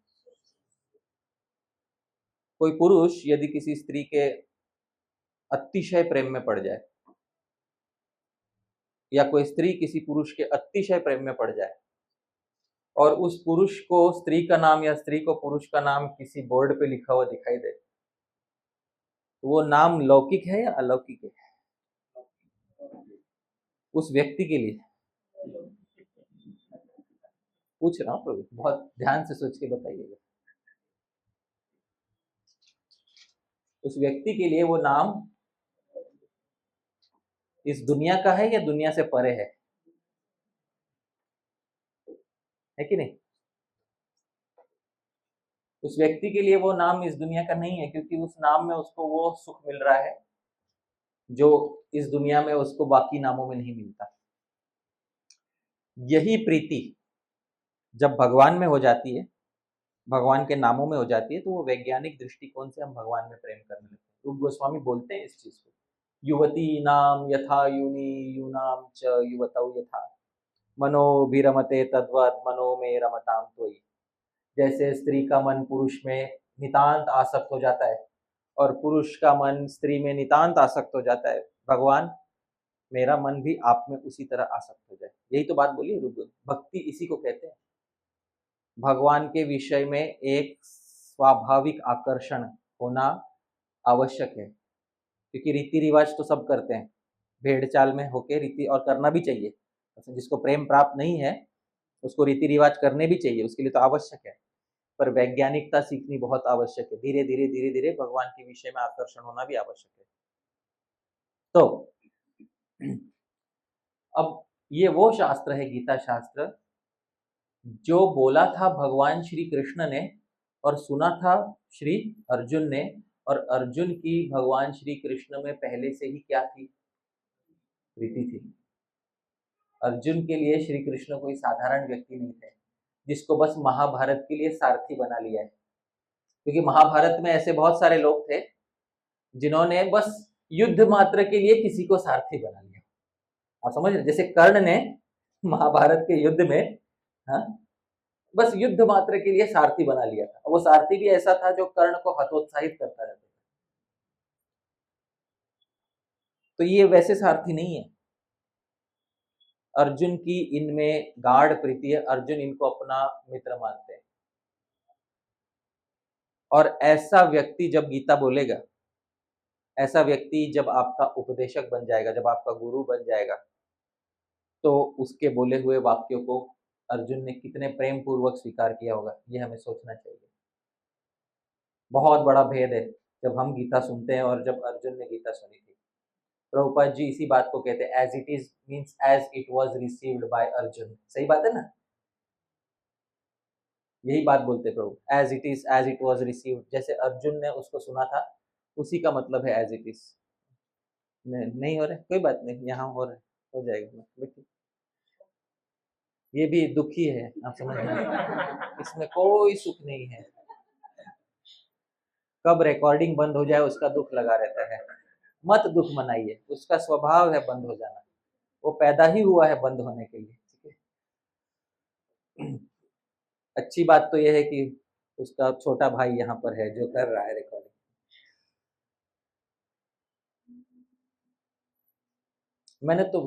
मैं छोड़ दिया इस सब का दुख करना। पहले मुझे भी दुख होता था, कभी माइक बंद हो जाए, कभी कैमरा बंद हो जाए, दुख होता था। अब दुख नहीं हो, क्योंकि किन किन चीजों पे दुख करे, है कि नहीं? संसार में पहले ही दुख बहुत है, ऊपर से फोन बंद हो गया, माइक बंद हो गया, इसका दुख और ऊपर से सर पे आ पड़ता है। दुख संयोग वियोगम, दुख का संयोग हुआ, उसका तुरंत क्या करना है? वियोग, हटाना है। ठीक है, कैसे हटाना है? असंग। भाई ठीक है, भगवान की जैसी इच्छा, है ना? भक्ति योगी है हम, है ना? भगवान की इच्छा से बंद हुआ है या बिना इच्छा के बंद हुआ है? बोलो, इतना तो श्रद्धा रखो। हाँ, भगवान की इच्छा से बंद हुआ या बिना इच्छा के बंद हुआ? इच्छा से बंद हुआ ना? हाँ, भगवान से, हाँ, भगवान एनर्जी, ठीक है, भगवान ही तो संचालन कर रहा है ना। तो जब भगवान की इच्छा से बंद हुआ है तो शांति से बंद हो रहने दो उसको, है कि नहीं? एक दो बार प्रयास करेंगे, नहीं हुआ तो भगवान की इच्छा बलवती है, कोई बात नहीं। और ये जो चल रहा है ये किसकी इच्छा से चल रहा है? तो ऐसे भगवान ऐसे है हमारे, आप समझे? तो भगवान की इस विचित्रता को हमें देखना चाहिए, ज्यादा खेद नहीं करना चाहिए। ऐसा है, संसार वैसा ही है। तो जिस शास्त्र को भगवान ने स्वयं बोला वो बहुत अच्छा है, उसी के विषय में गीता महात्म्य में कहा गया। मेरे पीछे बोलिए, गीता सुगीता कर्तव्या हिमन्यैः शास्त्र विस्तरैः या स्वयं पद्मनाभस्य मुखपद्मात् विनिसृता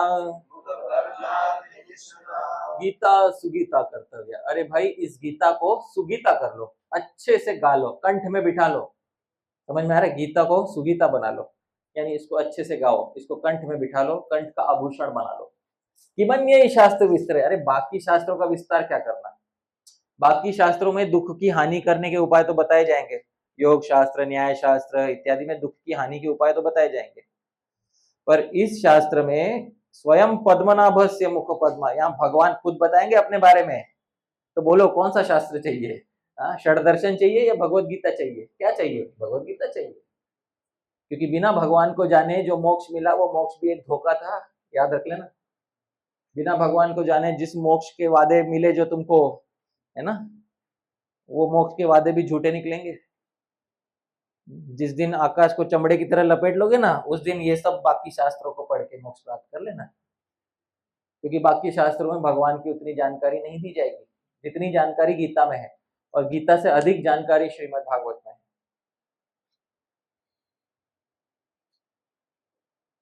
तो ये शास्त्र हमारे लिए परम उपयोगी है, और ये उपयोगी इसलिए भी है क्योंकि ये भगवान की दया से ये शास्त्र आया है। भगवान ने इसको दिया, एक भक्त को दिया, ये पहले, सबसे पहले ये शास्त्र एक भक्त को दिया। गीता भगवान किसी को भी कह सकते थे, पूरे युद्ध क्षेत्र में भगवान किसी को भी शोक में डाल सकते थे, भीष्म पितामह तक को शोक में डालने की क्षमता भगवान रखते थे। सही कह रहा हूं कि गलत कह? सही बात है। अर्जुन तो पहली बार इतनी बड़ी सेना नहीं देख रहा था, पहले भी तो मत्स्य देश में, मैंने बोला था पिछली बार, मत्स्य देश में पहले भी तो देखी थी इतनी बड़ी सेना अर्जुन ने। आज क्या अलग हो गया कि अर्जुन मोह में पड़ गए? इस बार मोह में डालने वाले स्वयं कौन थे? भगवान थे। अर्जुन को मोह में डाला गया है, अर्जुन का स्वभाव नहीं है मोह में पड़ना, अर्जुन को मोह में जबरदस्ती डाला गया है। और किसके द्वारा डाला गया है? भगवान। वही भगवान किसी और को मोह में नहीं डाल सकते थे। धृतराष्ट्र को देखो, जन्म से लेकर मरण तक मोह में ही था वो, है कि नहीं? एकदम अंतिम काल तक, जब तक विदुर ने गाली देके बाहर नहीं निकाला महल के, तब तक मोह में ही था। भगवान जिसे चाहिए उसे मोह में रख सकते थे। भगवान भीष्म को भी रख सकते थे, भगवान कृपाचार्य को भी डाल, भगवान युधिष्ठिर को भी डाल सकते थे। भगवान ने किसी और को क्यों नहीं डाला? केवल अर्जुन को क्यों डाला मोह में? कोई बताए मुझे। तो भक्तों सी में सखा चेती, भक्तों सी में, भक्त तो हो, भक्त तो भीष्म भी है, लेकिन भक्त के साथ एक विशेष रस में भक्त हो, सखा हो तुम हमारे। युधिष्ठिर महाराज पिता की तरह व्यवहार करते हैं हमारे साथ, मतलब थोड़ा आप समझ रहे हैं, वात्सल्यवत व्यवहार करते हैं हमसे। नकुल सहदेव ये भृत्यवत, मतलब सेवक की तरह व्यवहार करते हैं हमसे। हमारी बराबरी का कौन है अर्जुन? पूरे रणभूमि में भगवान क्या मित्र कौन है? बोलो, अर्जुन ही है ना। इसीलिए गीता उन्हीं को बताई गई है और किसी को नहीं। ये किसी अष्टांग योगी को, ज्ञान योगी को नहीं बताई गई ये सब बातें। ये बात गीता एक भक्ति योगी को, एक भक्त को बताई गई, और जो उसका पहला ग्रहण करने वाला था वो एक भक्त था। और इसी बात को गीता में कहा, भक्तों सी में सखा चेती। वो तो बोला योगी भव, तुम योगी बनना, वो तो भविष्य में बनेगा। इस समय तुम क्या हो अर्जुन? भक्तो असी, इस समय तुम क्या हो? मेरे भक्त हो और मेरे सखा हो, इसलिए मैं तुम्हें बोल रहा हूं। तो गीता का मुख्य अधिकारी, जो पहला अधिकारी हुआ, वो भगवान का कौन था? भक्त था। गीता एक दूसरे व्यक्ति ने भी सुनी,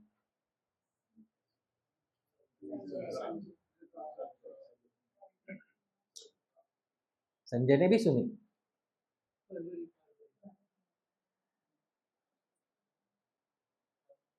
शास्त्रों में बात आई है कि हनुमान जी ने भी ध्वज में बैठकर गीता सुनी है कि नहीं? ऑन द स्पॉट गीता सबसे पहले किसने सुनी? अर्जुन जी ने। और अर्जुन जी के साथ दूसरी किसने सुनी? हनुमान जी ने।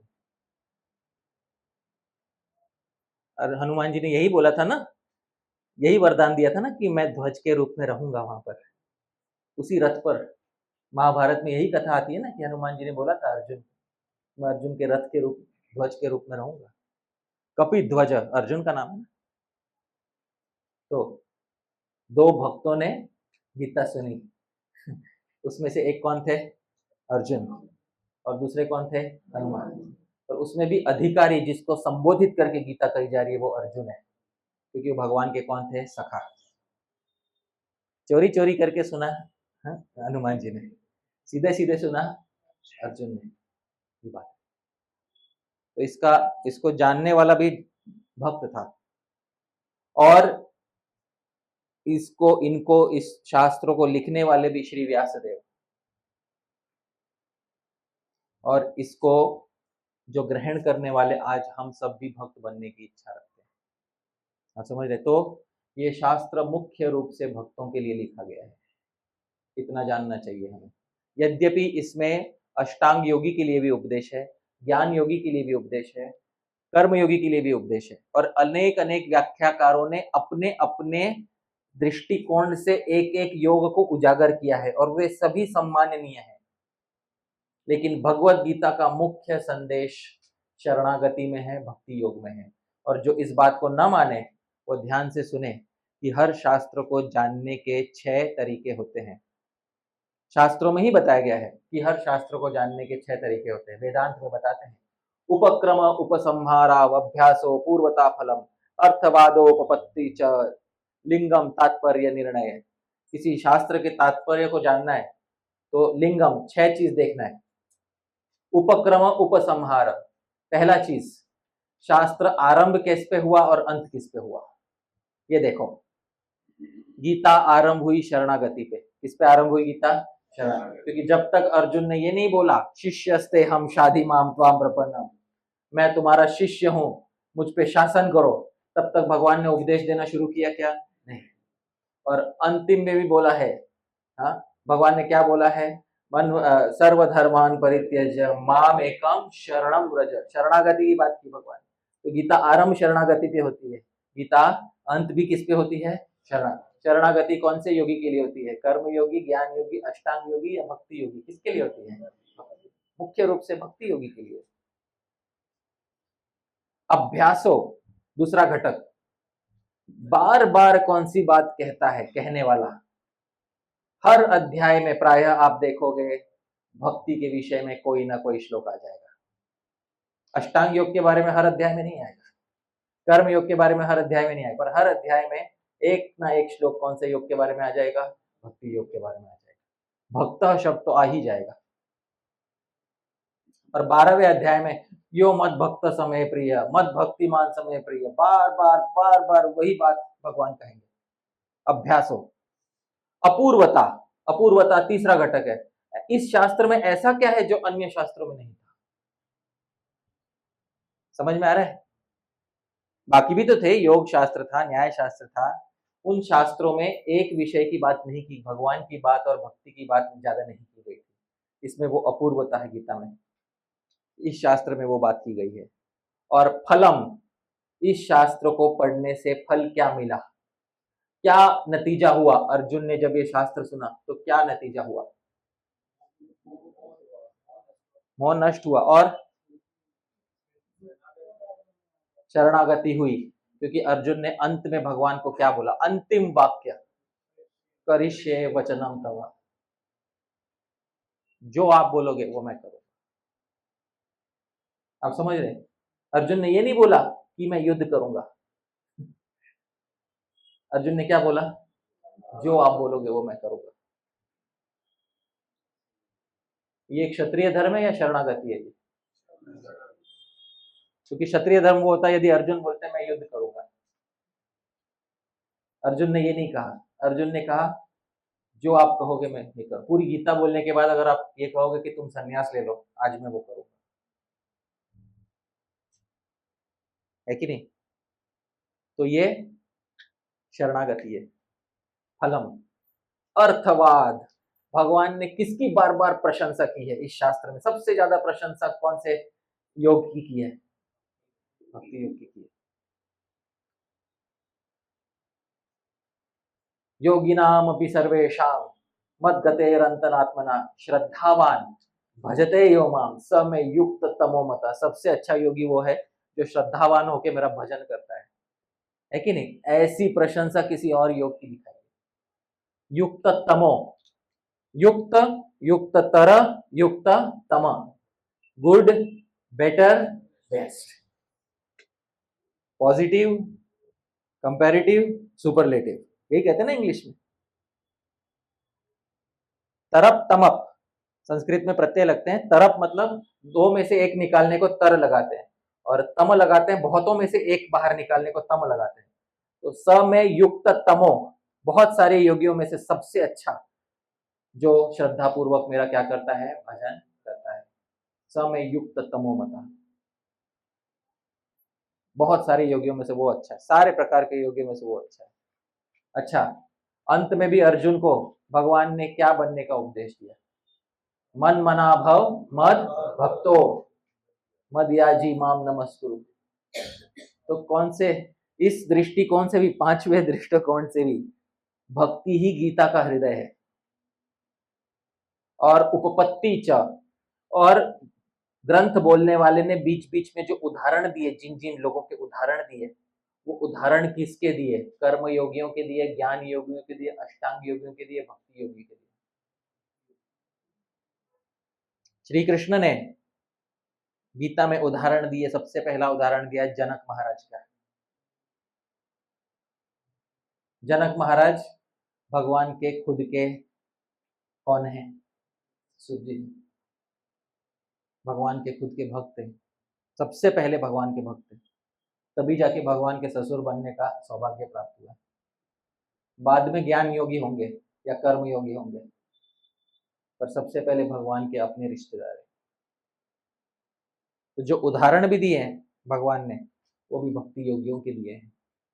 तो सभी 6 पहलुओं से, उपक्रम उपसंहाराव, अभ्यासो अपूर्वता फलम, अर्थवाद उपपत्ति च, लिंगम तात्पर्य निर्णय, इससे तात्पर्य पता, किसी शास्त्र का तात्पर्य पता, निष्पक्ष रूप से पता किया हमने कि गीता का तात्पर्य भक्ति योग में है। मुख्य हृदय, तात्पर्य मतलब उसका एसेंस, उसका मुख्य हृदय कौन से योग में है? भक्ति योग में। जो इस बात को जान गया वो गीता में धीरे धीरे प्रवेश कर सकता है। गीता में प्रवेश करने के लिए भी भक्ति चाहिए। बिना शिष्य बने अर्जुन को गीता नहीं मिली, और शिष्य बनने के लिए क्या चाहिए? कौन सा योग चाहिए? भक्ति। यस्य देवे परा भक्तिर यथा देवे तथा गुरु तस्यैते कथिता ह्यर्था प्रकाशन्ते। जिसकी भगवान में भक्ति होती है, पर भगवान में भक्ति जितनी होती है उतनी भक्ति किसमें होती है? गुरु में। जब कर्म योगी, ज्ञान योगी, अष्टांग योगी अपने अपने योग पथ में सिद्धि प्राप्त करने के लिए किसी गुरु की खोज करते हैं, और उन मार्गों पे उनको वो गुरु मिल जाता है, तो उस गुरु का क्या करने पड़ती है? सबसे पहले उस गुरु की क्या करनी पड़ती है? भक्ति करनी। गुरु की क्या करनी पड़ती है? भक्ति। जब तक भक्ति का अर्थ है सेवा, भज धातु, भज सेवायाम, भज धातु से भक्ति शब्द बना है। तो भक्ति का अर्थ क्या होता है? सेवा। आप किसी भी पद पे हो, कर्म, ज्ञान, अष्टांग, आप कोई गुरु ढूंढो, बिन भक्ति के गुरु प्रसन्न होंगे? तो हर मार्ग में सिद्धि प्राप्त करने के लिए सबसे पहले गुरु की क्या करनी होगी? भक्ति। सेवा, सेवा का दूसरा नाम ही क्या है? भक्ति। इसी को गुरु भक्ति कहते हैं। अब मुझे बताओ, बिन गुरु भक्ति के कर्म, ज्ञान, अष्टांग इत्यादि मार्ग में कोई सफलता है? बोलो। तो इन सभी मार्गों का हृदय वास्तव में क्या है? भक्ति है। इन सभी मार्गों का हृदय भक्ति है।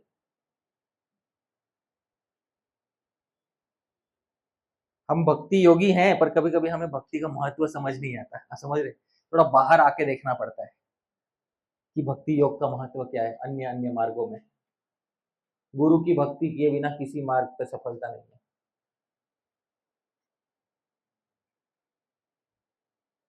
है कि नहीं? आप ज्ञान मार्ग पे भी हो, पहले गुरु का भक्ति आवश्यक है।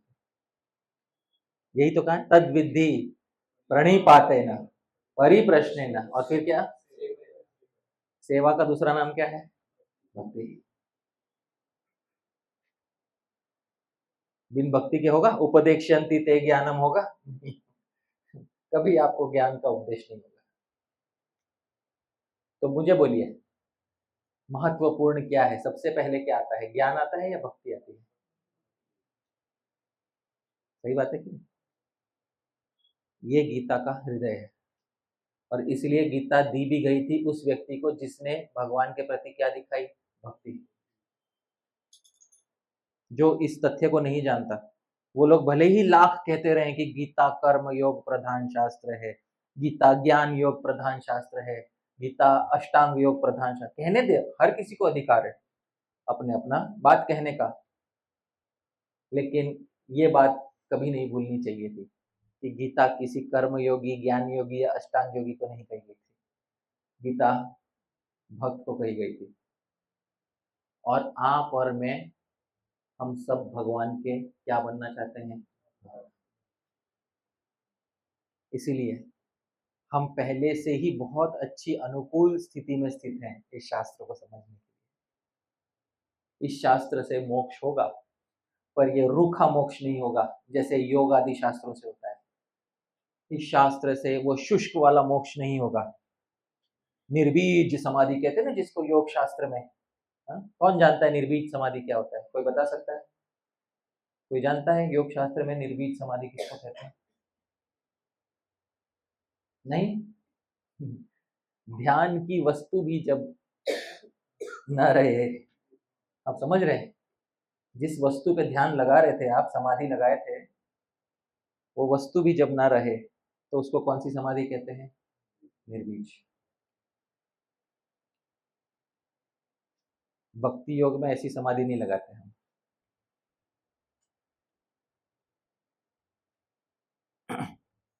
ठीक है, अब आप सभी समझ गए होंगे कि ये शास्त्र कितना महत्वपूर्ण है, और ये शास्त्र आज से हृदय में बांध के रखिएगा, हमारे लिए है। ठीक है? किसके लिए है ये? हमारे लिए। और हमारे तो पूरा ग्रुप के लिए, तो ग्रुप का मतलब किसी का भी नहीं, ऐसा नहीं, मेरे लिए है। ये शास्त्र किसके लिए है? मेरे। जब तक उसको मेरा नहीं बनाओगे तब तक उसके बारे में अपनापन नहीं आएगा, और जब तक अपनापन नहीं आएगा तो उसी लाल कपड़े में लपेट के फिर दशहरे के दिन उतार के उसकी पूजा करनी पड़ेगी। समझ में आ रहा है? वो काम करना, वो जब तक उसको अपना नहीं बनाओगे तब तक वो आपका कभी नहीं होगा। आंखों के सामने रहते हुए भी अपना नहीं होगा। लाखों लाखों गीता बांट दोगे दूसरों को, पर गीता को खुद अपना नहीं मानोगे। लिख कर ले लो।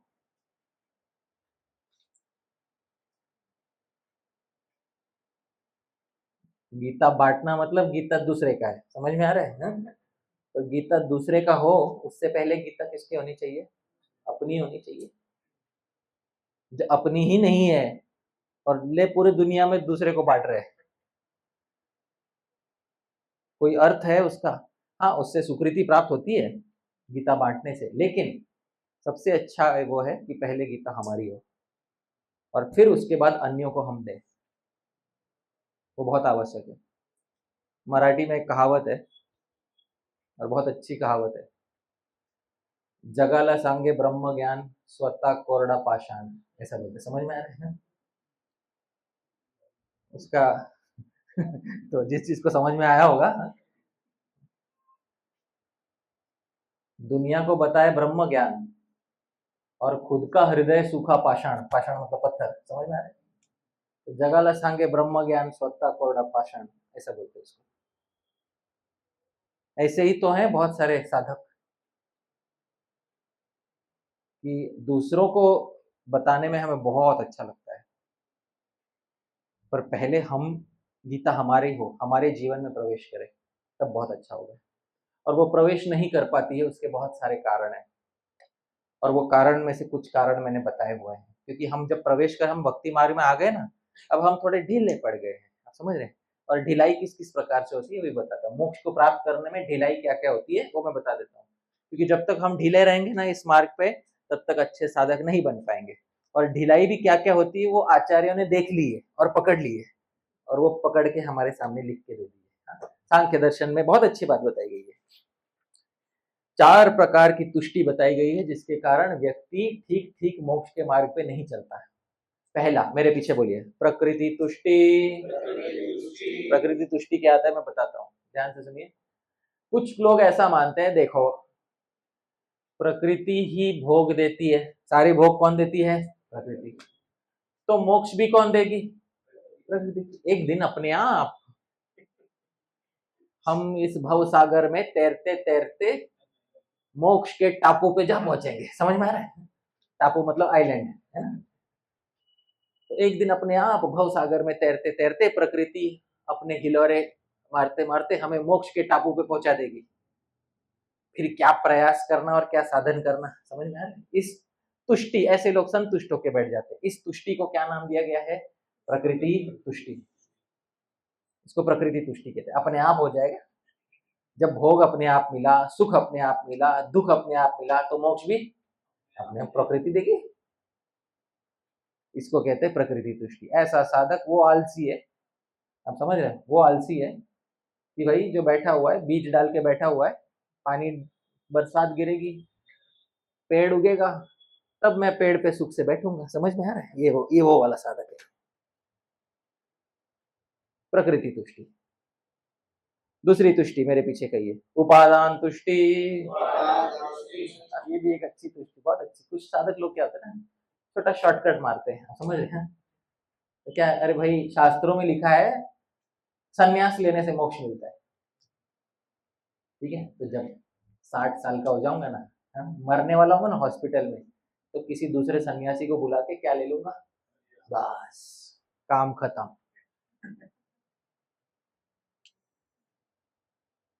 इसको कौन सी तुष्टि कहते हैं? उपादान तुष्टि। बूढ़ा हो जाऊंगा ना, 4 धाम कर लूंगा,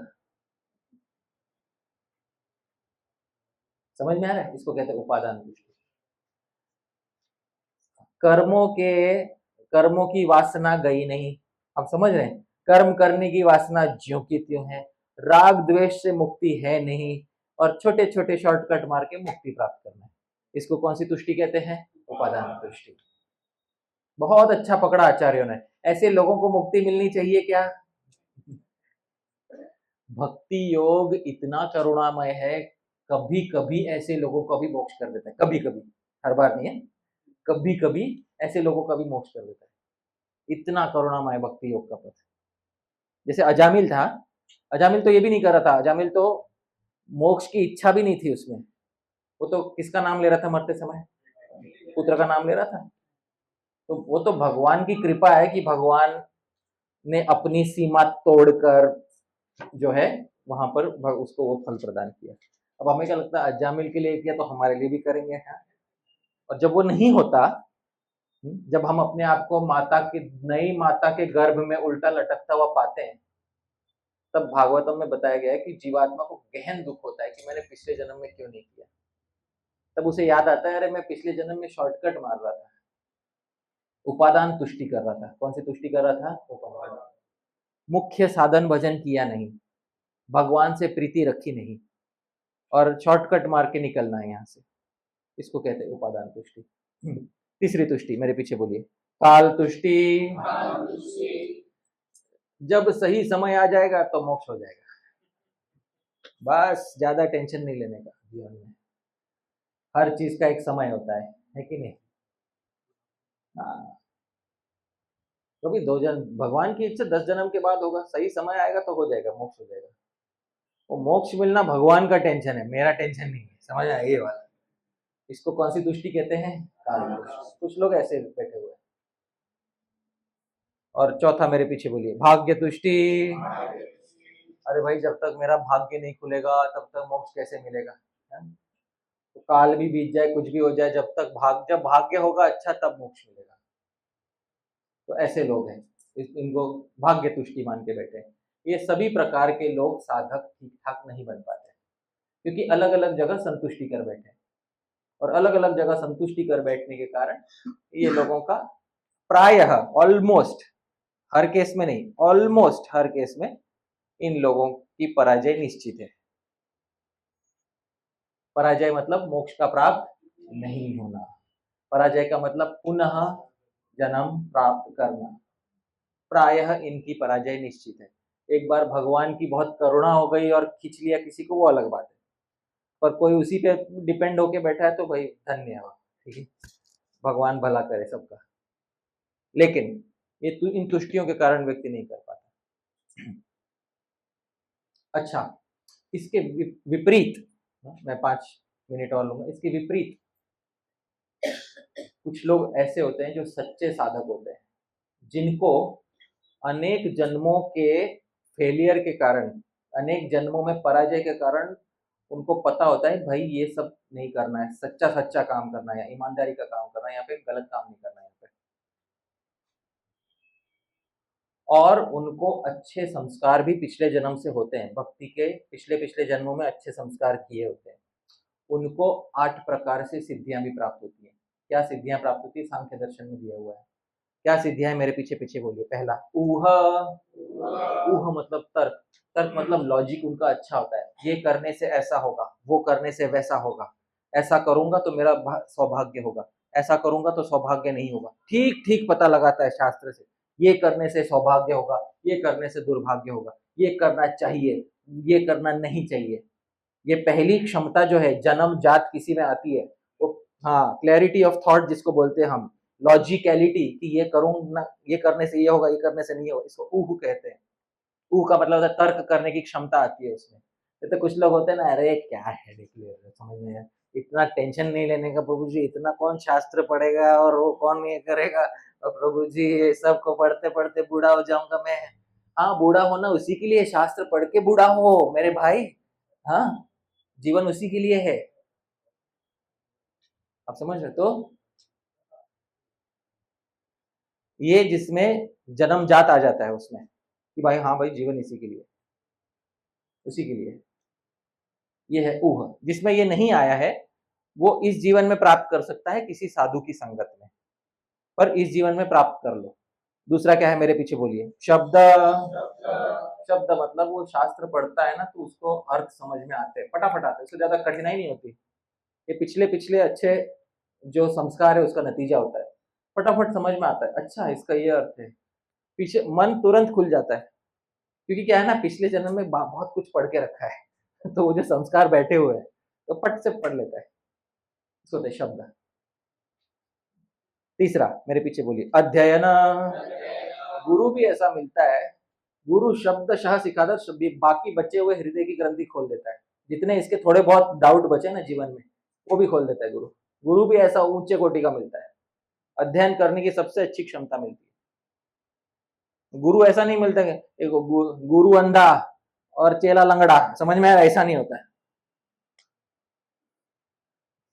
बहुत बार देखा होगा गुरु भी ऐसा ऊंचे कोटि का मिलता है कि गुरु सीधा बता देख बेटा तेरे हृदय में ये ग्रंथि है, इसका ये उपाय है, सीधा 2 वाक्यों में ग्रंथि खोल देता है।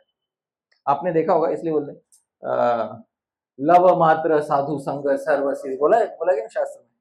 अरे थोड़े से साधु संग से सारी सिद्धि होती है, किसके लिए होती है जिसको ये अध्ययन सिद्धि होती है, थोड़ा सा मिल जाए बस। इतना ही डाउट था गुरु जी, इतना इसी के लिए अटकी हुई थी, मेरा मोक्ष इसी के लिए अटका हुआ था थैंक यू गुरु जी, आपने हमारे हृदय की ग्रंथि खोल दी, है ना। कुछ कुछ साधकों के मन में एक छोटी चीज अटक जाती है जिसकी वजह से मोक्ष अटक जाता है। उदाहरण के लिए, भक्ति में रस है या नहीं है? बताइए, है? किसी साधक को संशय हो जाए ये रस भी तो भौतिक है, समझ में आ रहा है? ये रस भी क्या है? भौतिक, भौतिक मतलब मटेरियल है। मन और बोलता नहीं, किसी को बोल नहीं पाता, वो समझ में आया? बोल नहीं पाता किसी को, हृदय में बस संशय बैठा रह जाता है। किसी से पूछने जाएगा, 1000 लोगों से पूछेगा तो 1000 उसमें से 999 बोलते हैं ऐसे फालतू सवाल पूछा मत करो। हड़का देने वाले लोग रहते ना, अब समझ, हड़का देने वाले लोग बहुत। अब अच्छा, किसी के मन में ये संशय बैठ गया, भगवान का नाम ये भी तो हमारे भौतिक इंद्रिय से ले रहा हूँ, समझ में आ रहा है? हाँ? दिखने में प्राकृत जैसा दिखाई दे रहा है, भौतिक जैसा दिखाई दे रहा है। अभी किसी भक्त को जाके पूछ लिया, प्रभु जी तो भगवान का नाम ना थोड़ा ऐसा प्राकृत जैसा दिखाई देता, तो उसको हड़का दिया, ये तुमको पता नहीं है भगवान का नाम कितना दिव्य होता है, आप समझ रहे हैं? तो उसका वैज्ञानिक रूप से उसका संशय छेदन नहीं किया, उल्टा हड़का के देने वाला और भगाने वाले ऐसे लाख गुरु मिलते हैं आपको।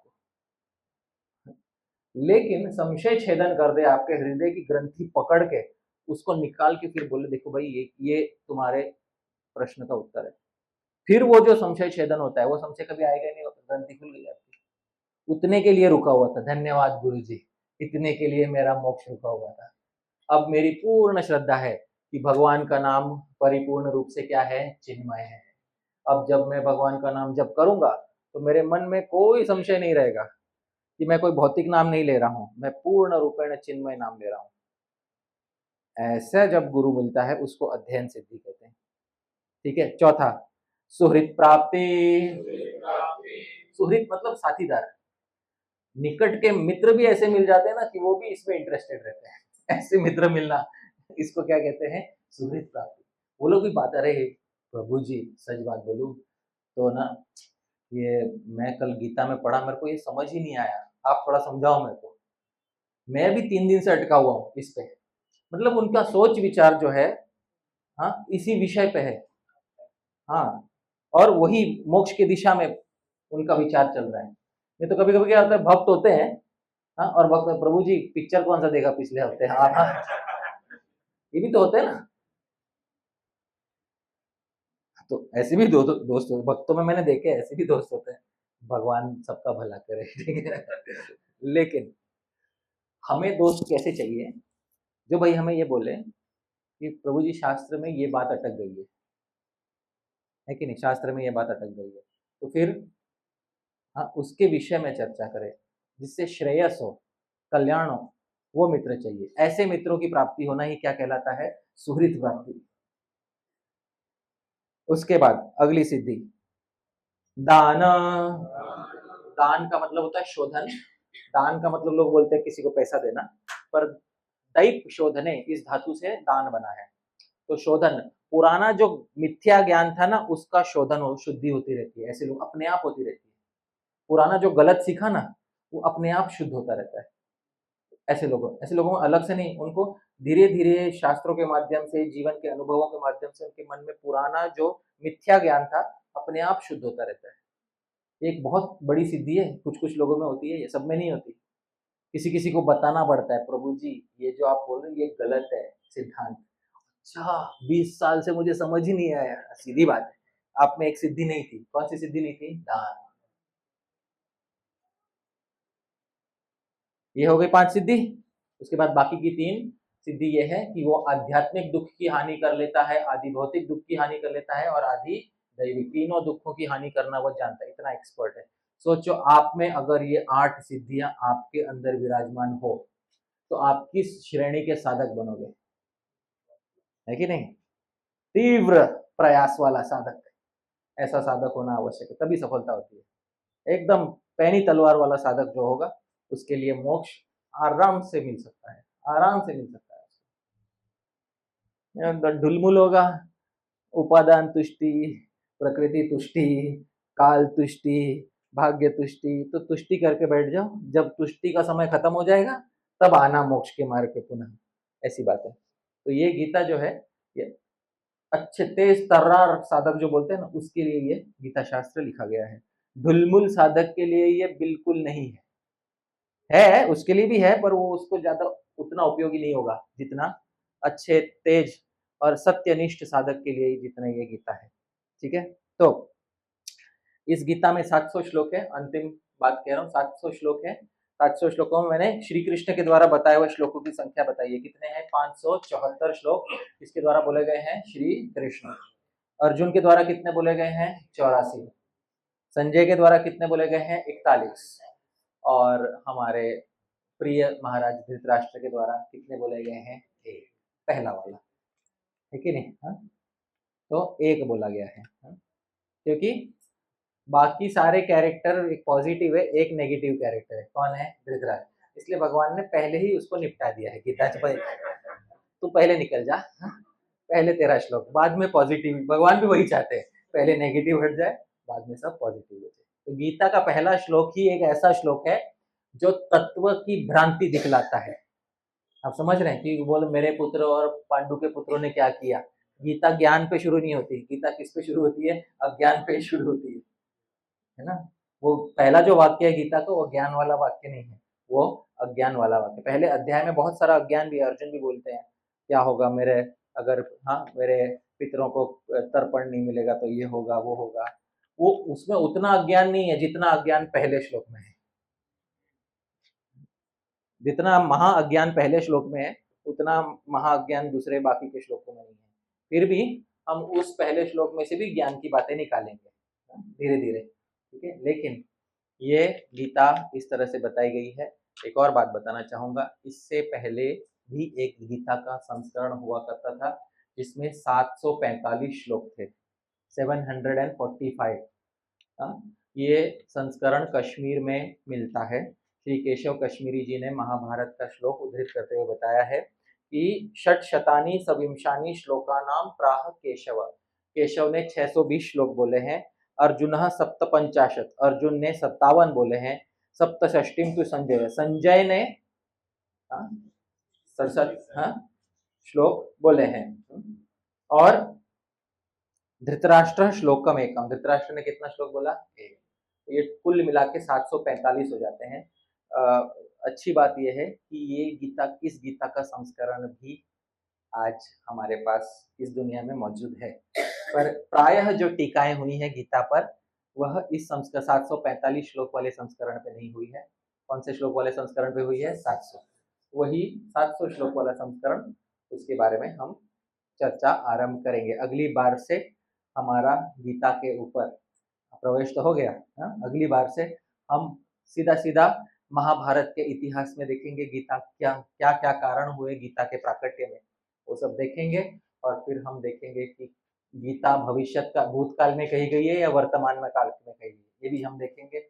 और गीता का सबसे मुख्य बात यह है जो मैं अगली बार भी बताऊंगा कि गीता शुरू होती है श्लोक से, धर्म क्षेत्रे कुरुक्षेत्रे, धर्म क्षेत्रे कुरुक्षेत्रे समवेता युयुत्सवः मामकाः पांडवाश्चैव किम अकुर्वत संजय। तो पहला शब्द है धर्म क्षेत्रे और पहला अक्षर है धर। क्या है? धर। आधा जुड़ा, रेफ जुड़ा हुआ है उसमें, आधा धर। और गीता का जो अंतिम श्लोक है, यत्र योगेश्वरः कृष्ण यत्र पार्थो धनुर्धरः तत्र श्री विजयो भूतिर ध्रुवा नीतिर मतिर मम। अंतिम शब्द है मम, अंतिम अक्षर है म। तो पहला अक्षर है धर, अंतिम अक्षर है म। तो पूरी गीता भी धर्म में स्थित है, ये बात जाननी चाहिए, ठीक है। तो यहाँ पर मैं अपनी वाणी को अल्प विराम दूंगा। मैं कुछ टीकाकारों का भी विषय चलाना चाहता था पर वो आज नहीं, अगली बार टीकाकारों के बारे में बताएं, कौन कौन महान टीकाकार हुए हैं इस गीता के ऊपर, और फिर प्रवेश भी करेंगे गीता शास्त्र के अंदर, ठीक है। हरे कृष्णा। श्रील प्रभुपाद की जय।